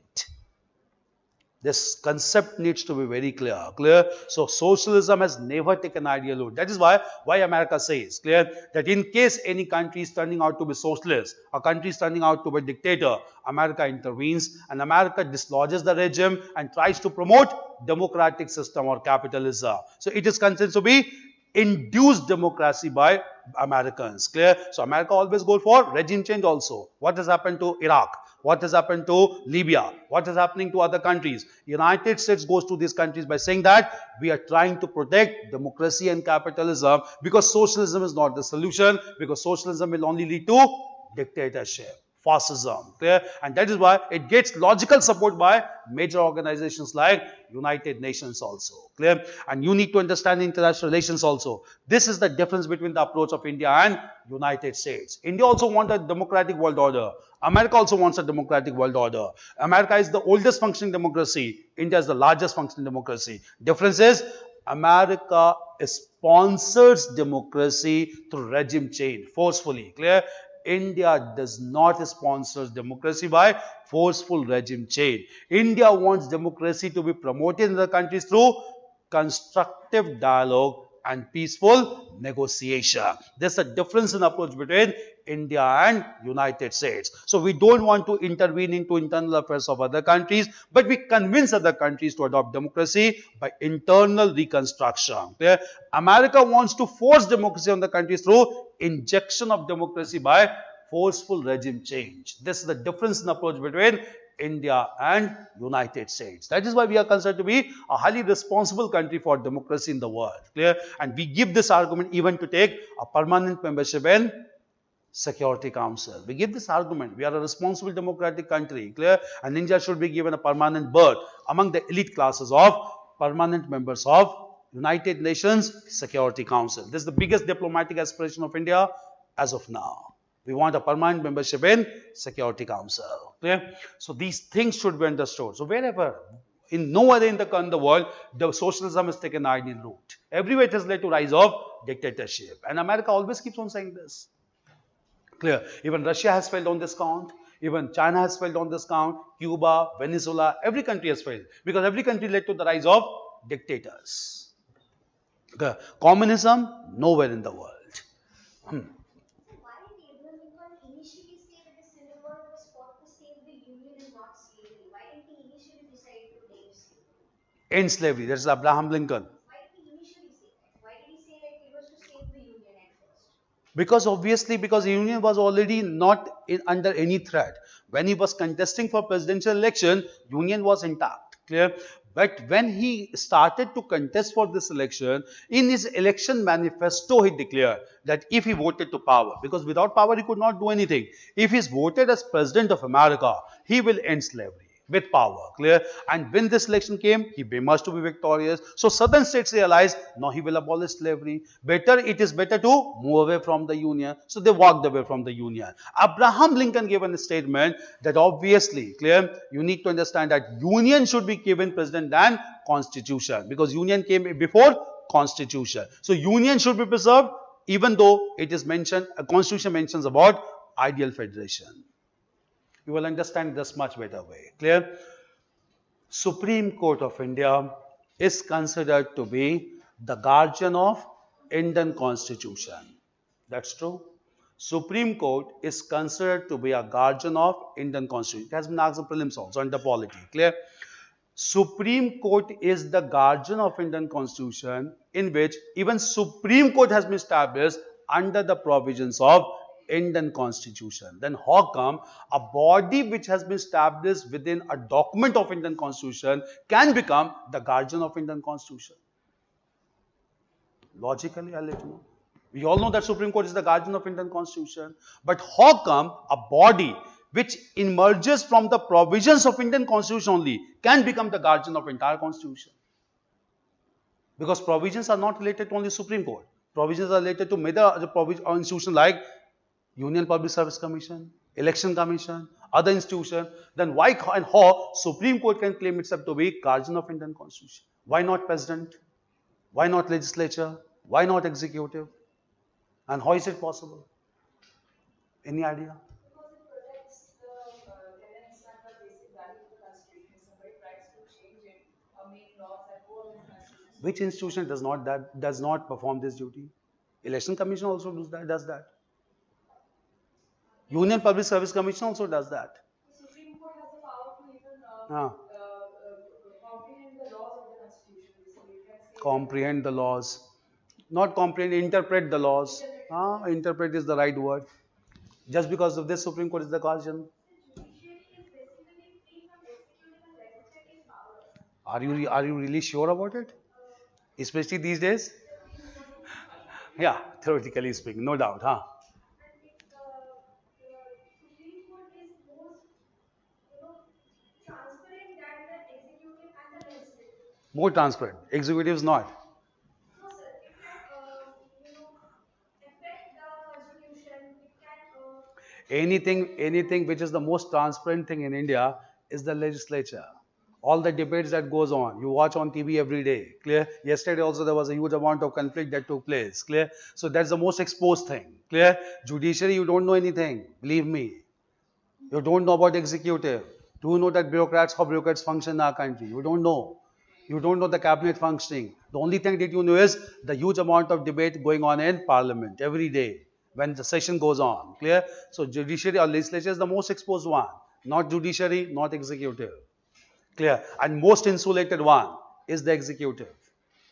And within executive, the most insulated one is permanent executive. Executives are two forms: political executive, permanent executive. And who are the permanent executives? The bureaucrats. They are the most insulated one. Clear? And all corruption emerges from there only. That's a reality. Clear? Political leaders doesn't know anything. Clear? It's about the bureaucrats. Yeah, okay, it's a practical thing to understand. Political leaders doesn't know how the file moves. Clear? Obviously, it is the bureaucrat who understands the system in and out. That's the reality. Clear? That is why, if you look into it presently, our Prime Minister does not go with cabinet. The entire country right now is not being run by cabinet. The entire country right now is being run out by PMO. Prime Minister's office is not belonging to Delhi. All decisions are being taken by PMO. Because even Prime Minister does not trust in ministers also. And PMO comprises of hardcore bureaucrats who are working for him. PMO is the most supreme power as of now. Because every decision, because they have surpassed even cabinet also these days. Clear? Because PMO is directly in touch with Prime Minister. PMO is the most important thing as of now. Clear? So, and insulated. You don't know anything. And no one can ask information also. Legislature is very much exposed. Clear? Okay. You look into yesterday only what happened in the legislature. Clear? Okay. That some words were expunged of the leader of opposition. Some words were exposed also. This goes on. That has become an interesting day for everyone. Clear? Topic to discuss on for the whole day. That's one thing. Clear? But we don't know. The real problem is executive. We don't know about it. Clear? But why? Why Supreme Court? The reason is here only the same thing. Clear? Supreme Court is the guardian of Indian Constitution because clear Supreme Court came into existence much before Indian Constitution. Clear? Supreme Court came into being in India way back in 1774 at Calcutta.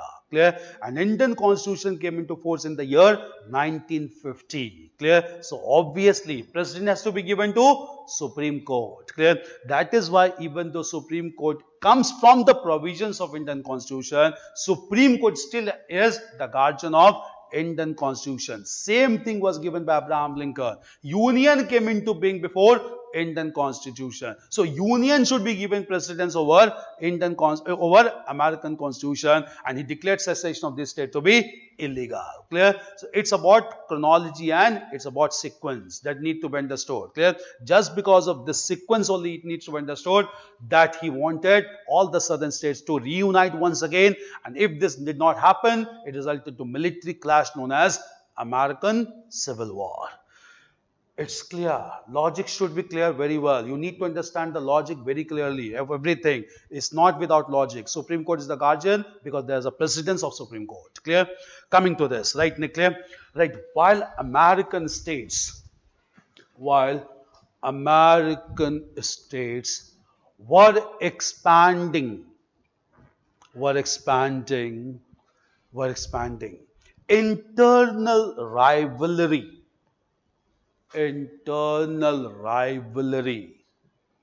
was also growing due to economic diversity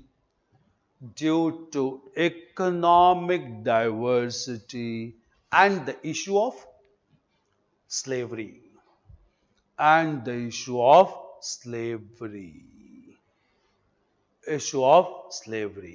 Clear? Right. When California was to be included,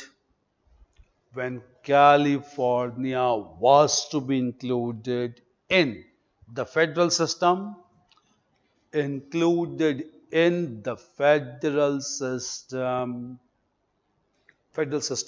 the northern states wanted California.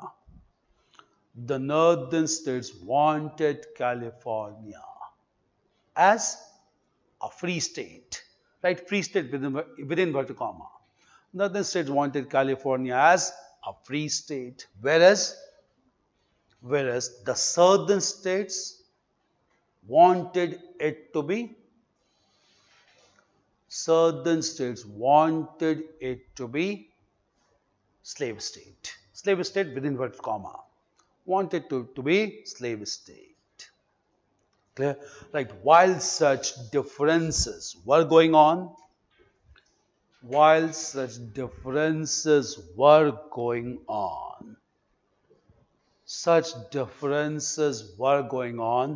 presidential election was announced.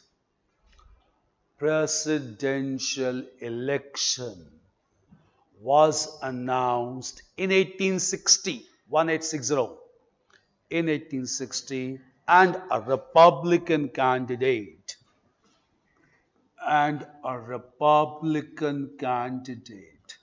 Abraham Lincoln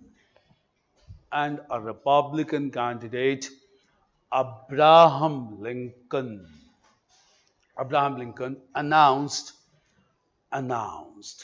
that he will abolish slavery he will abolish slavery if voted as president. If voted as president. Okay. Like in this election, Abraham Lincoln emerged victorious. Abraham Lincoln emerged victorious. And several southern states like South Carolina, several southern states like South Carolina, Texas, Georgia,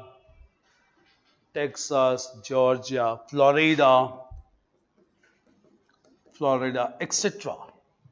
Florida, etc. walked away from the Union, walked away.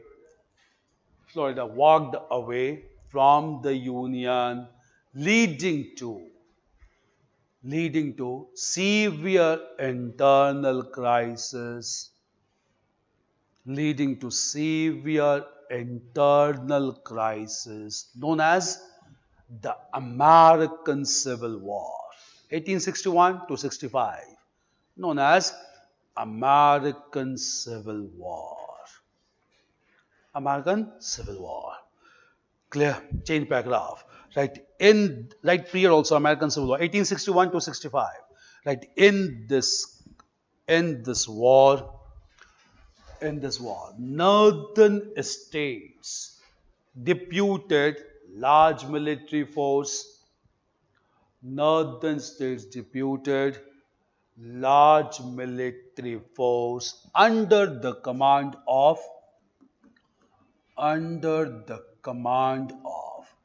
T. Sherman, under the command of T. Sherman and Ulysses S. Grant, under the command of T. Sherman and Ulysses S. Grant. Ulysses Grant. Okay.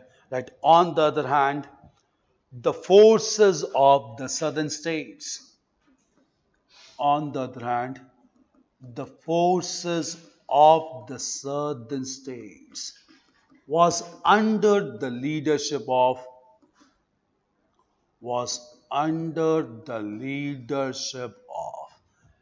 Captain Lee, under the leadership of Captain Lee and Stonewall Jackson. Captain Lee and Stonewall Jackson. Clear? Jackson, right? The most decisive conflict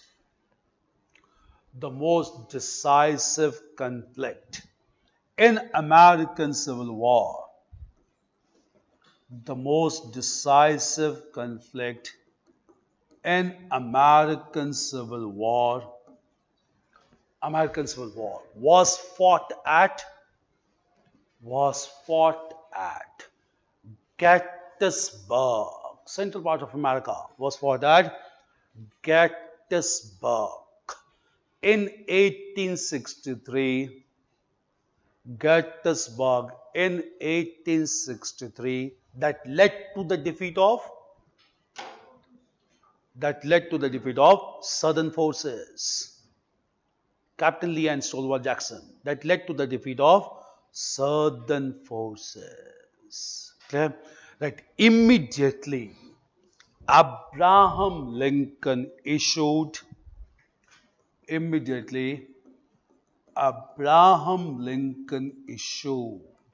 right within inverted comma, Abraham Lincoln issued Emancipation Proclamation,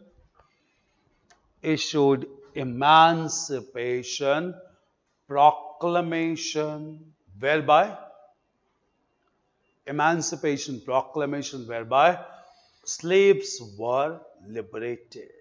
Emancipated. Whereby slaves were liberated. Emancipation Proclamation, whereby slaves were liberated. Okay, right. The American Civil War formally came to an end.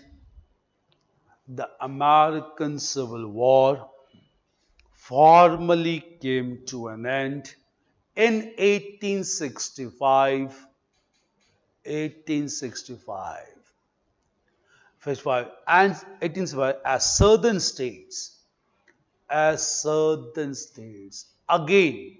joined, joined the Union, joined the Union.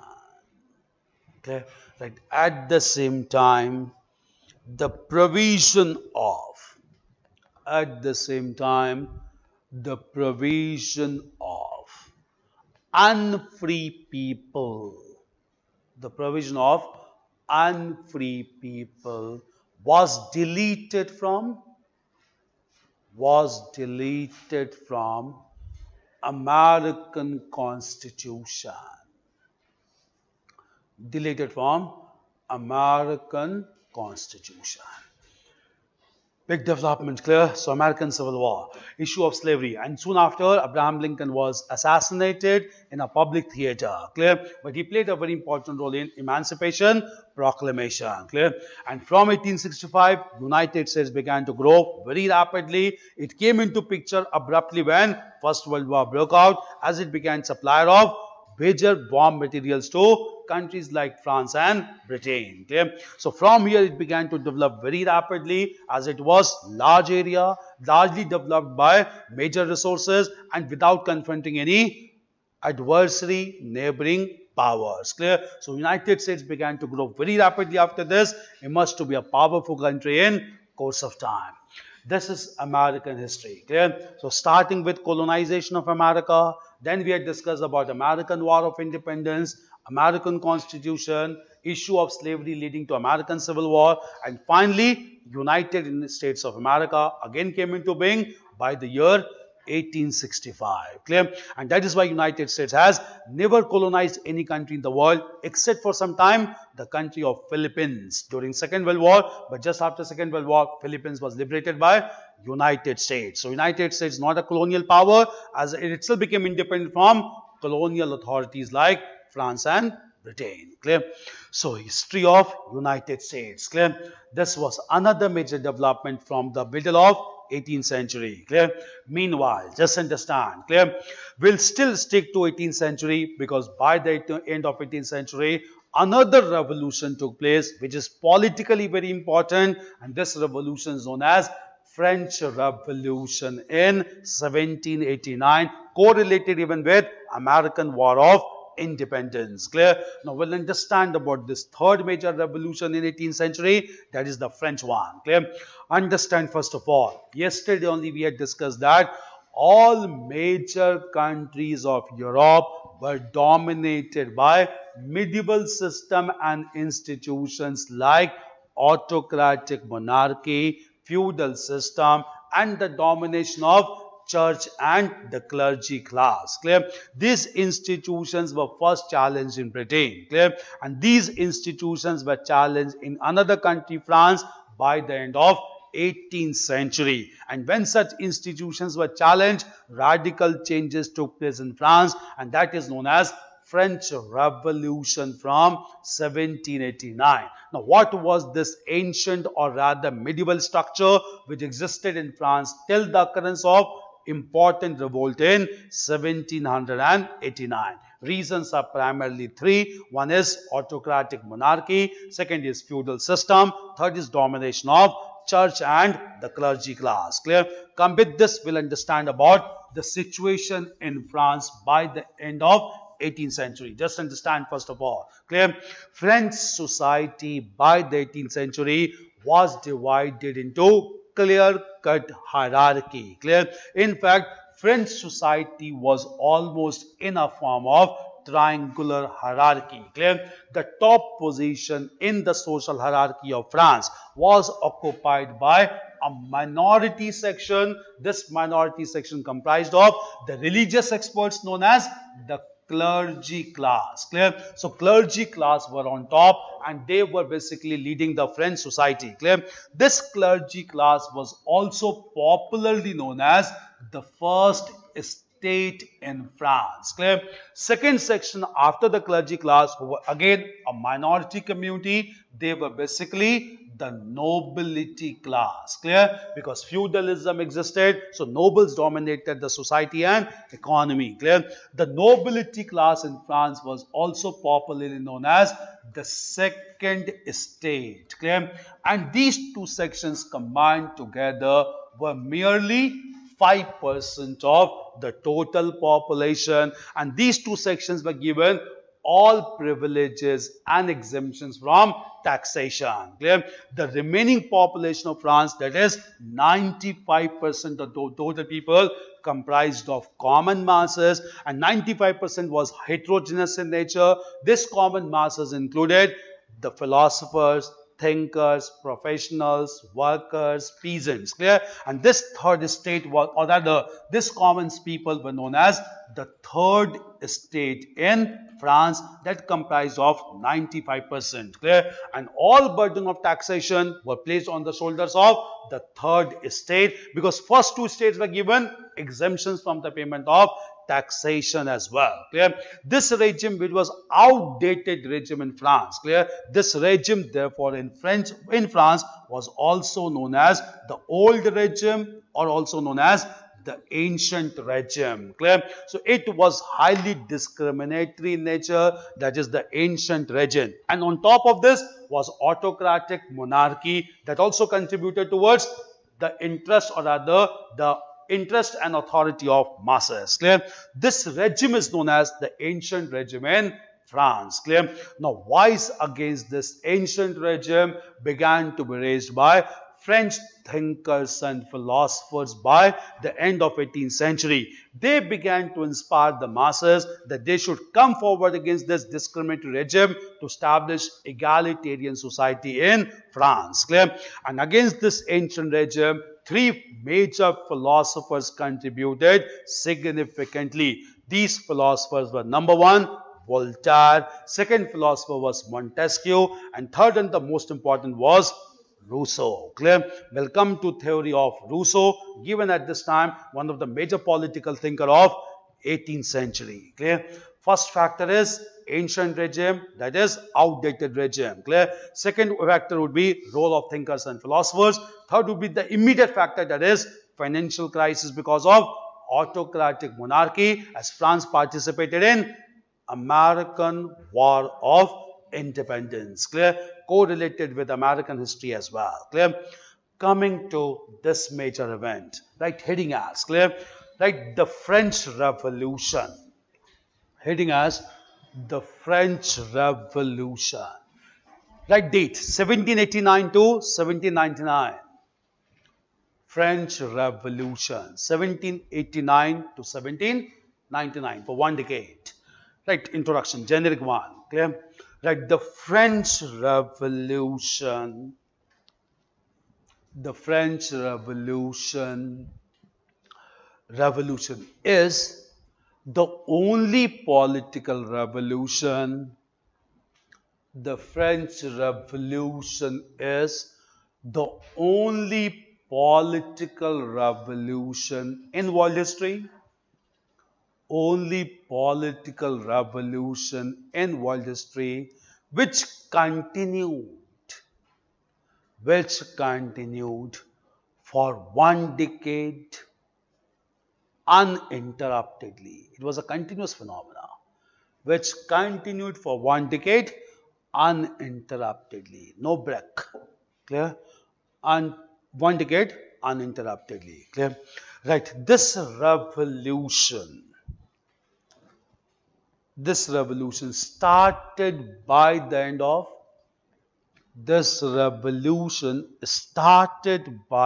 end of the 18th century. By the end of the 18th century was due to medieval system like You have to remember these three features. Medieval system like number one, autocratic monarchy, autocratic monarchy. Second, redundant feudal system, redundant, REDUNDANT, redundant feudal system. Third, domination of the church and clergy class. Domination of the church and clergy class. Clear? Clergy class. Right. Next paragraph. Right. In France,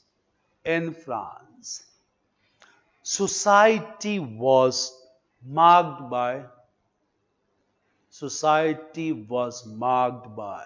clear-cut hierarchy. Society was marked by clear-cut hierarchy in which some sections were given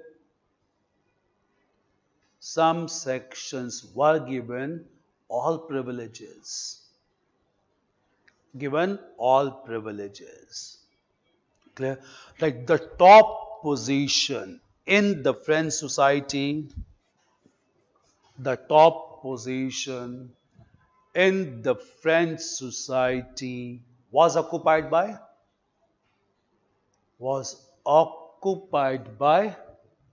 the clergy class, also known as first state, also known as the first estate, ESTAT, also known as the first estate. Clear? Right. The second position was given to the nobility class, known as the second state, known as the second estate. Clear? Right. The first and second estates combined together. The first and second estates combined together were just 5%, just 5% of the total population, 5% of the total population, and they were given complete exemptions from taxes.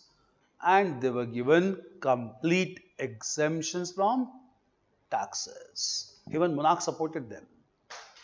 Complete exemptions from taxes. This is the difference between France and Britain. Yesterday we had discussed. Clear? In France, there was a complete nexus between clergy, nobility, and monarch. That was not the nexus in Britain. Britain, traitors dominated. Clear? Okay, so it could lead to rise of modernism in Britain much earlier than France. Clear? So, second exemption. Right. At the same time, the remaining 95%,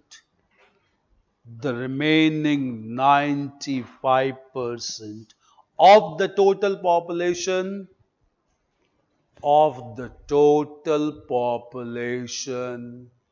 comprised of the third estate,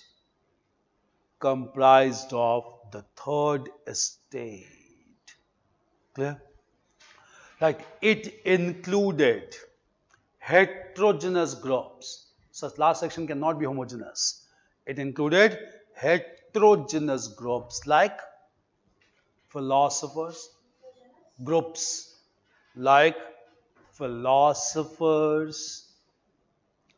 professionals, peasants, workers, etc. Clear? Right. The whole burden of taxation,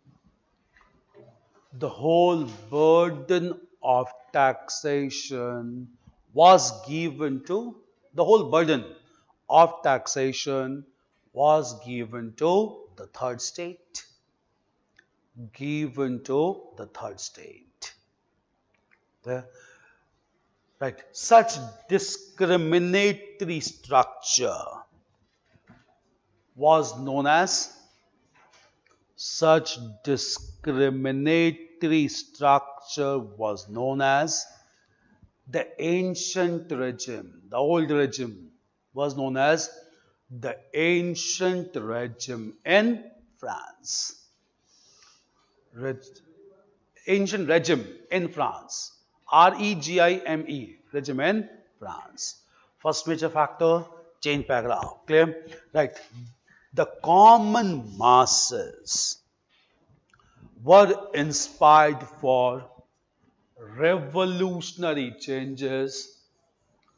The common masses were inspired for revolutionary changes by French inspired by French thinkers and philosophers, by French thinkers and philosophers. We'll come to American separately. French thinkers and philosophers who played an instrumental role, who played an instrumental role. Okay? Right. Was the first among them was Voltaire. The first among them was Voltaire, who attacked the privileges of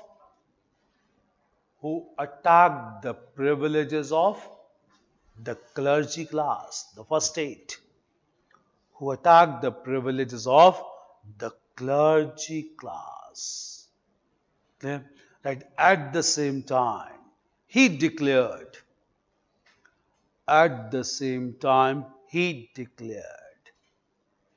that church is not, that the church is not infallible.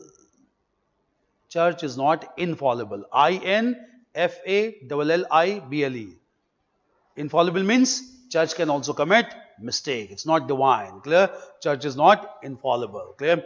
Right. Such ideas were very radical. Such ideas were very radical and and encouraged the people to caution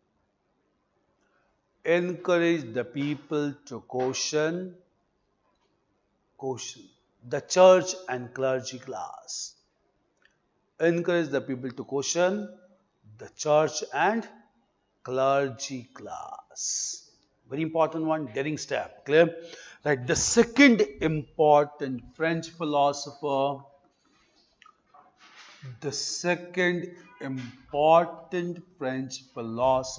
was Montesquieu. French philosopher was Montesquieu, who advocated the principle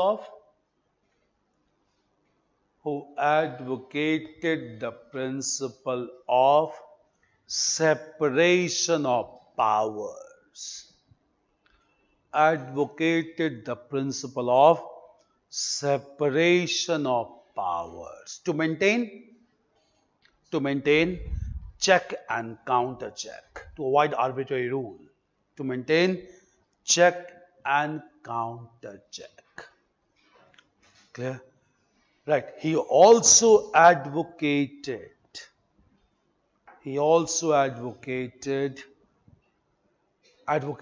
constitutional monarchy in place of autocratic monarchy. In place of autocratic monarchy. Clear? Monarch guided by rules and regulations. Clear? Change paragraph. Right? The most important French philosopher The most important French philosopher of the 18th century.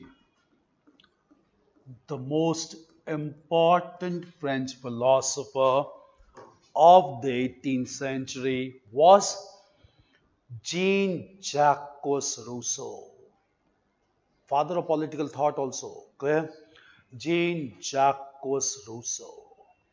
He really brought about the mindset, change in mindset of the people. Clear? Jean-Jacques Rousseau. Clear? Any one of you? Any idea about the philosophy of Rousseau? Anyone of has political science is optional? Social contract. General will. What do you mean by general will? What do you mean by general will? What do you mean by social contract? Good for all. Good for all. It will function because Good for all. Contract is like the people combinedly make a contract with the person whom they choose to as their representative to govern over. Okay, fine. There's no social contract. Why it is done? Why this contract is there? Why do you use the word contract? Because it's to remind that person he is elected by the people Hmm. and he is for the service of the people Hmm. and to stop the autocratic power of that person. So why it is termed as contract? Yeah, that's an obligation on the elected representative. But why did he use the word contract? Contract means certain kind of deal. Why it is not contract? What is meant by social contract? he is basically selected by the people and Ah. he will give back a good for them basically. He will work for their benefit. Respond positively towards the peoples. So there are some rules Ah. under which the person was elected Hmm. and he has to sign that he will always maintain those things. He will sign the deal.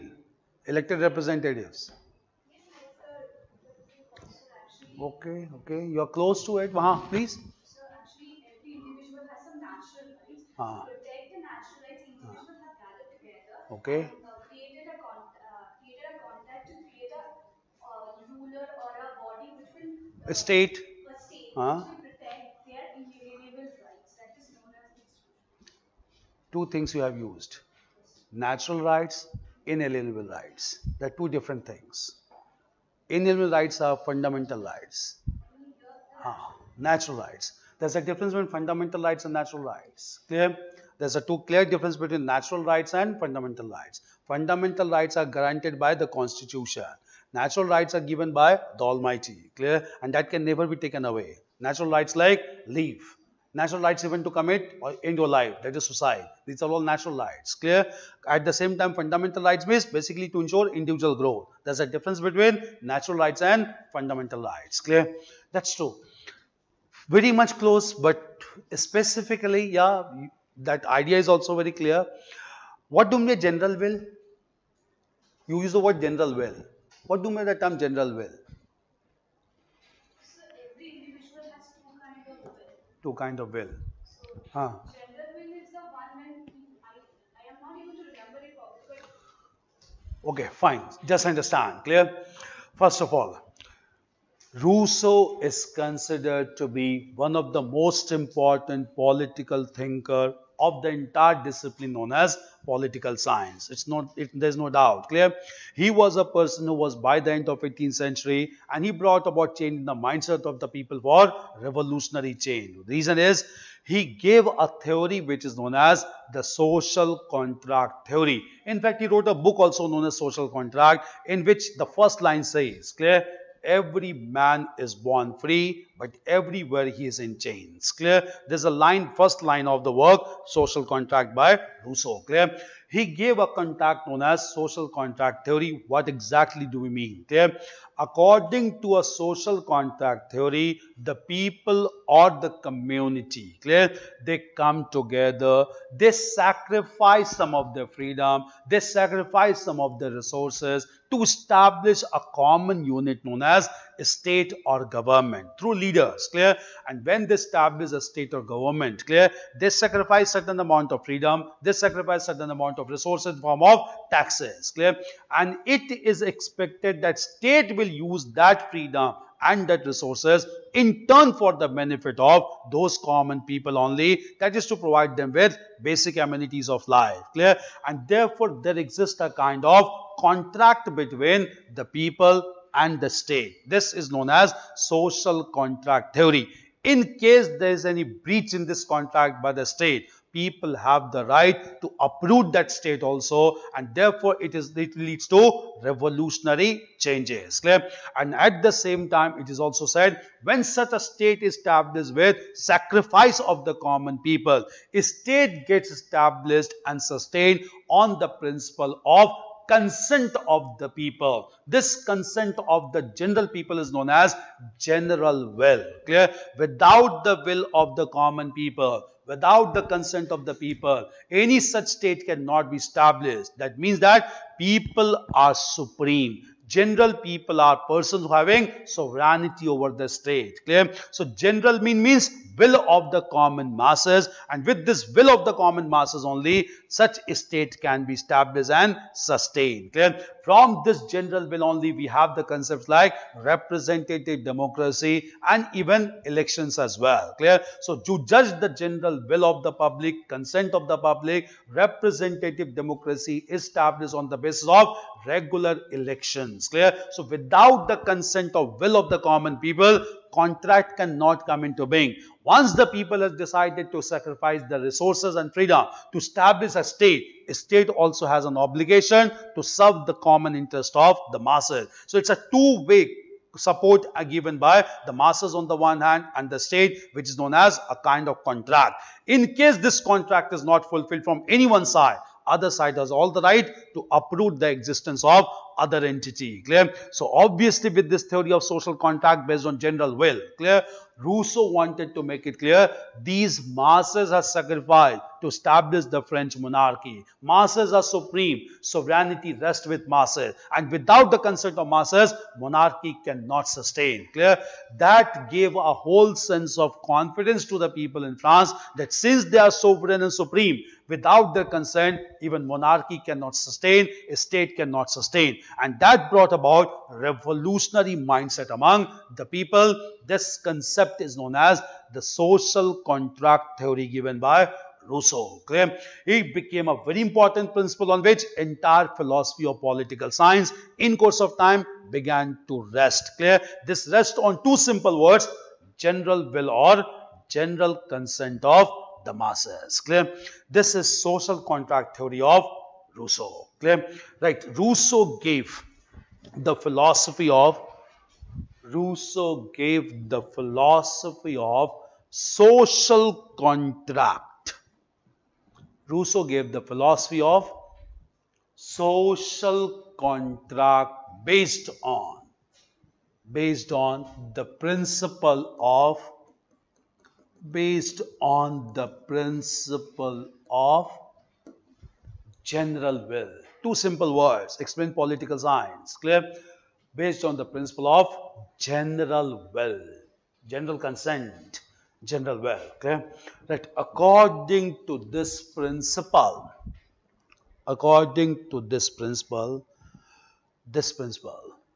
a state or government established with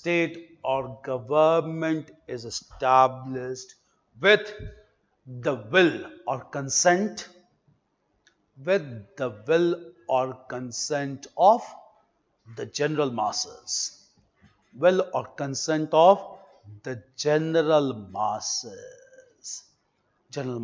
Clear? Right. It results into a kind of contract.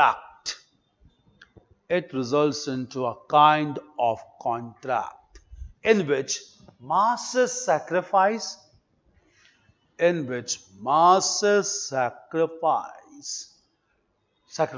their freedom and resource. They pay taxes regularly. Masses sacrifice their freedom. They accept state authority. Masses sacrifice their freedom and resource to establish a state. Right. At the same time, a state needs to provide A state needs to provide basic amenities, roads, bridges, railways, postal service. The state needs to provide basic amenities to the people, amenities to the people. Clear?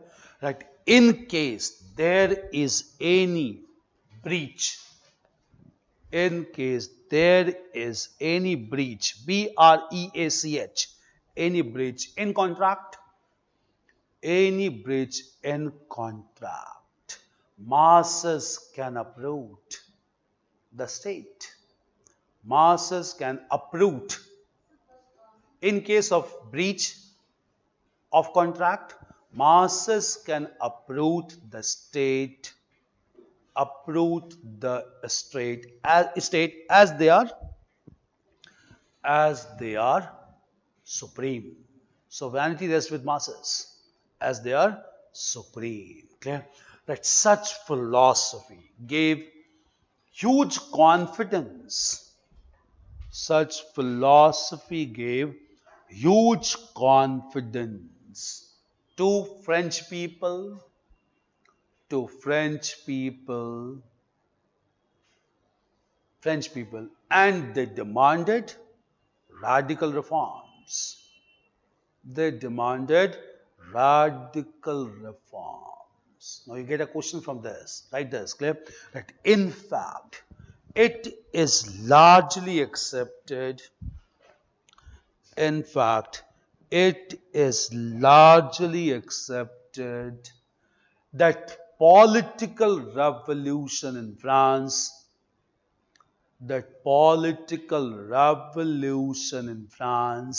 was preceded by ideological revolution. You get this statement, it means clear, preceded by ideological revolution. Revolution in the sphere of ideas, clear, preceded by ideological revolution. Voltaire, Montesquieu, Rousseau, clear, Rousseau being the most prominent one, clear. So two factors, hierarchical structure known as ancient regime in France, second factor being the role of thinkers and philosophers, clear. Coming to the third and the immediate factor that led to the beginning of French Revolution, clear. What was this immediate factor? This was autocratic monarchy in France. Just understand, clear. France was ruled by autocratic monarchs by virtue of belonging to the royal family rather than elected by the masses. Clear?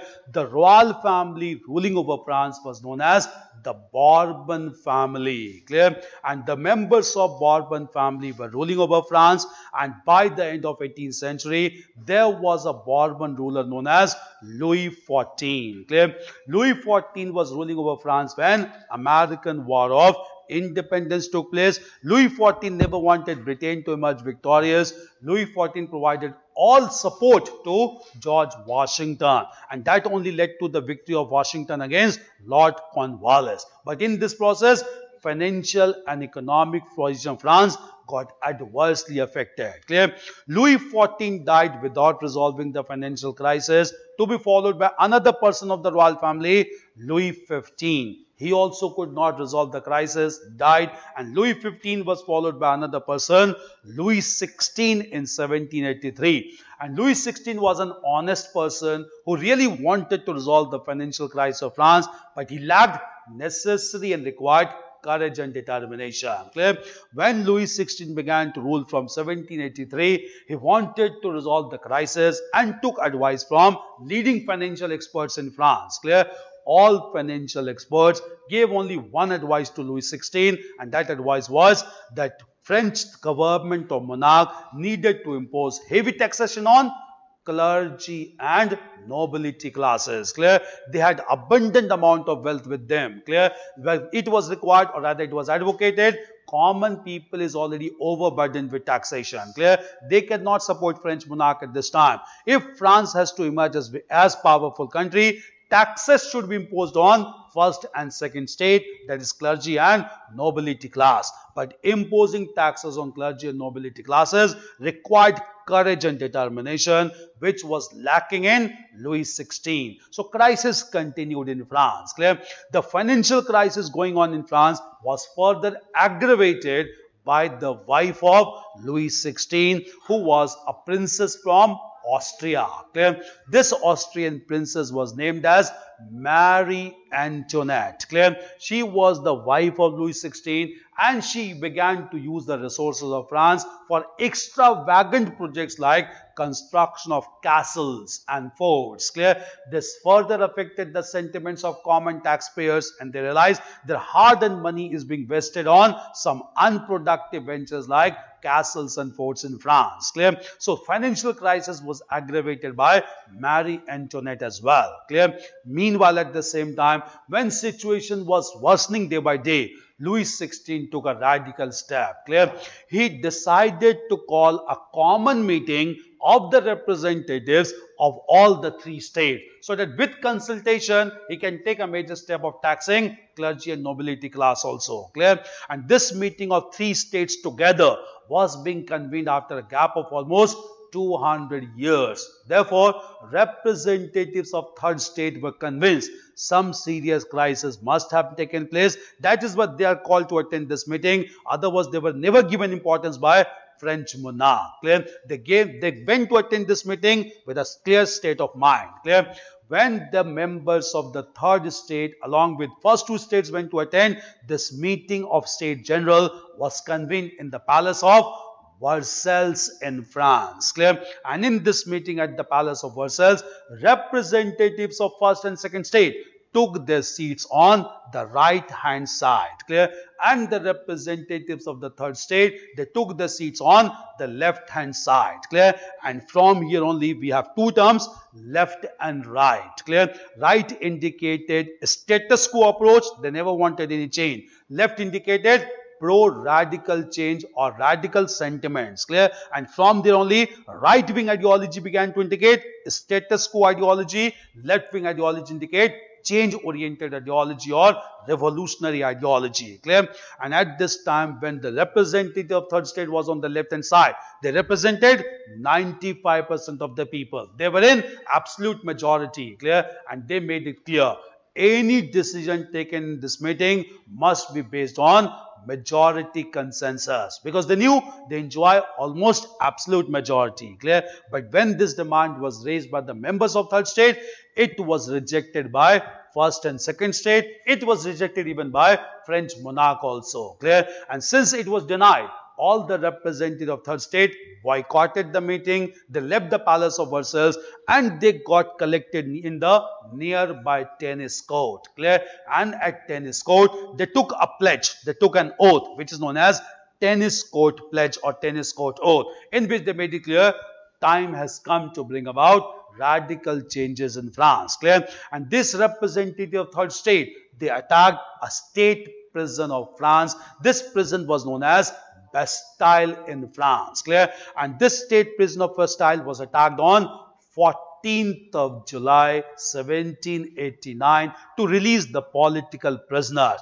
With fall of Bastille, French Revolution started with the ideals of liberty, equality and fraternity. Clear? For fall of Bastille is celebrated every year as National Independence Day in France. So 14th of July is the National Independence Day of France, celebrated every year because on this day Bastille was brought to an end by the revolutionaries, leading to French Revolution.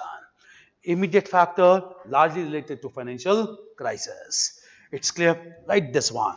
Right, the immediate factor that led to the outbreak of the immediate factor that led to the outbreak of French Revolution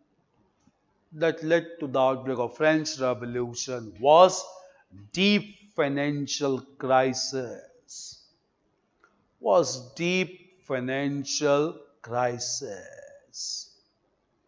Financial crisis. Clear? Right. France was ruled by the autocratic monarchs. France was ruled by the autocratic monarchs belonging to the Bourbon family. You can easily remember this name. Clear? Belong to Bourbon family. It's a popular name in India. Clear? Okay, Bourbon family. Biscuits are there? Clear? Bourbon family. Clear? Right. These monarchs took their own decisions,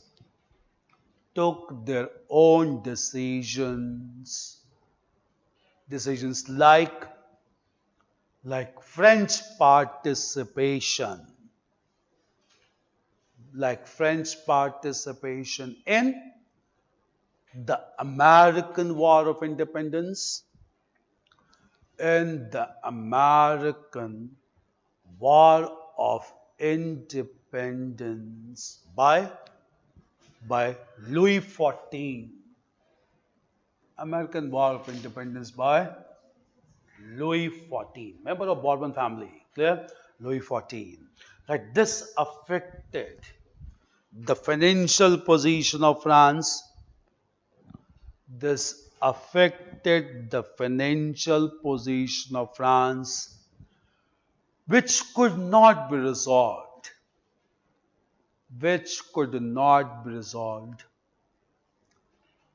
resolved by his successors,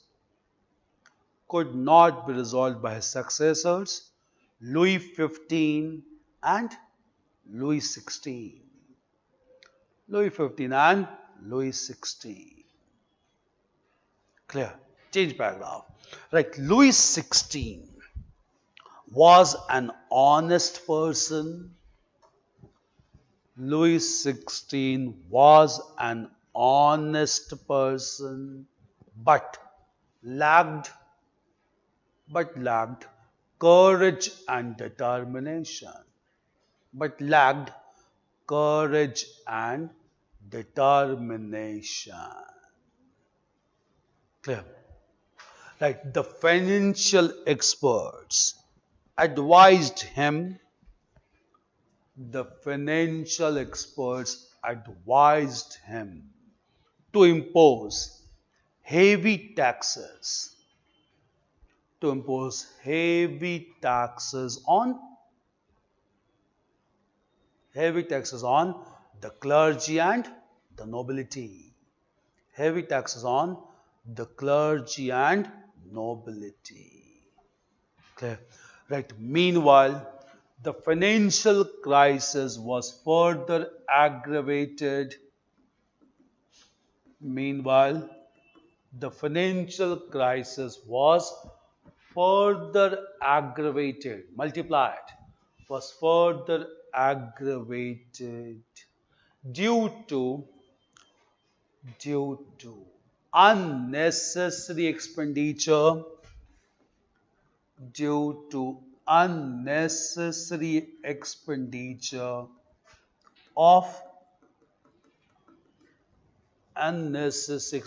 of Marie Antoinette. Unnecessary expenditure of Marie Antoinette. Who was the wife of Louis XVI,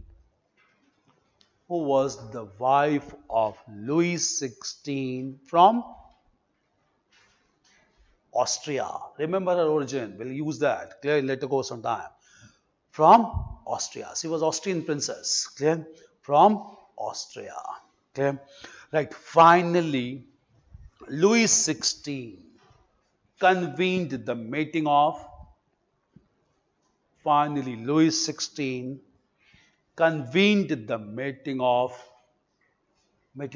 the three states, right? States ES, convened the meeting of the three states in the palace of Versailles. In the palace of Versailles. Clear? Right. In this meeting, the representatives of in this meeting the representatives of the first and second state. The representatives of the first and second state took their seat on the right side, took the seat on the right side, whereas the representatives of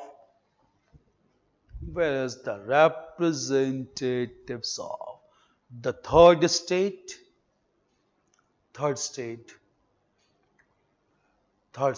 went to the left side, went to the left side. Clear? Right. From here, the terms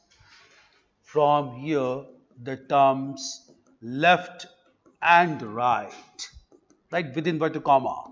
From here, the terms left and right originated, left wing ideology, right wing ideology. From here, the terms left and right originated to indicate pro-revolutionary and anti-revolutionary, to indicate pro-revolutionary and anti-revolutionary sentiments.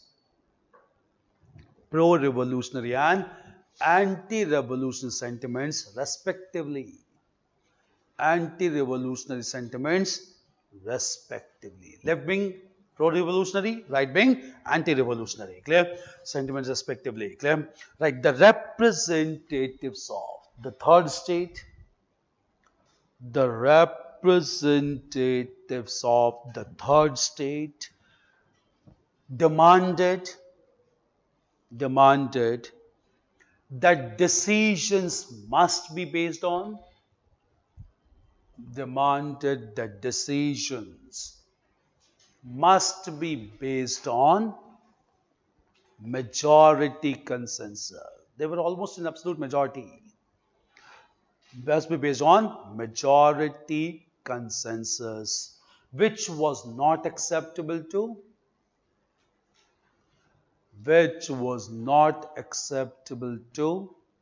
the clergy, the nobility, which was not acceptable to the clergy, the nobility, and even the monarch. It was a strong nexus in France, and even the monarch. Okay? Right. Consequently, the representatives of the third state, consequently, the representatives of the third state boycotted the meeting,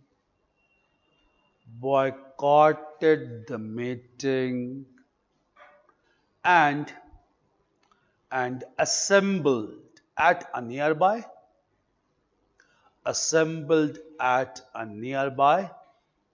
tennis court. Assembled at a nearby tennis court. Okay? Right. They took an oath. Next sentence. They took an oath or pledge. They took an oath to bring about. They took an oath, OATH. They took an oath to bring about radical changes in France. Radical changes in France. Clear? Right. First of all, they attacked the state prison. They attacked the state prison of Bastille. They attacked the state prison of Bastille on, no, date is important here, on 14th of July. The state prison of Bastille on 14th of July 1789, which marked the beginning of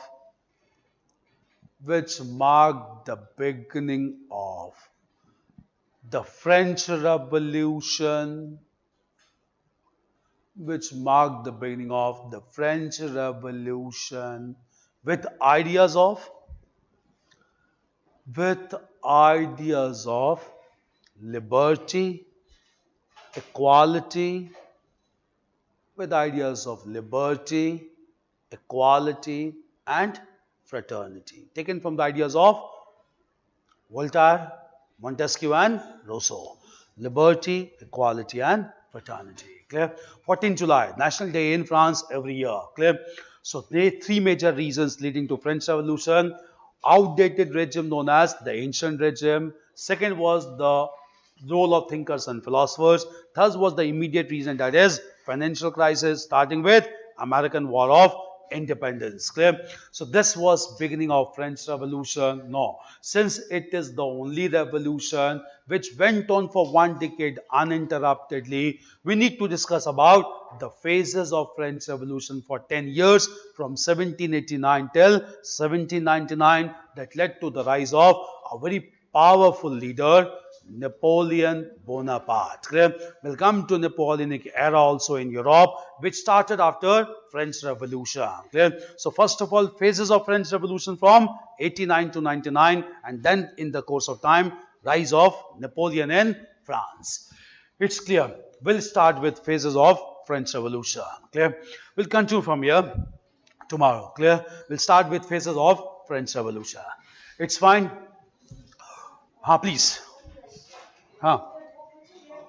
It's written Louis 16, Louis 14 at one place, and the next line it's Louis 16. Hmm. So, Hmm. like I both these names the correct ones Louis in the 15, hierarchy. the system of highly centralized government was to Louis 14. 14. Take it. Yes. These weaknesses became fatal, and the new ruler Louis 16 was both disinterested and scorned.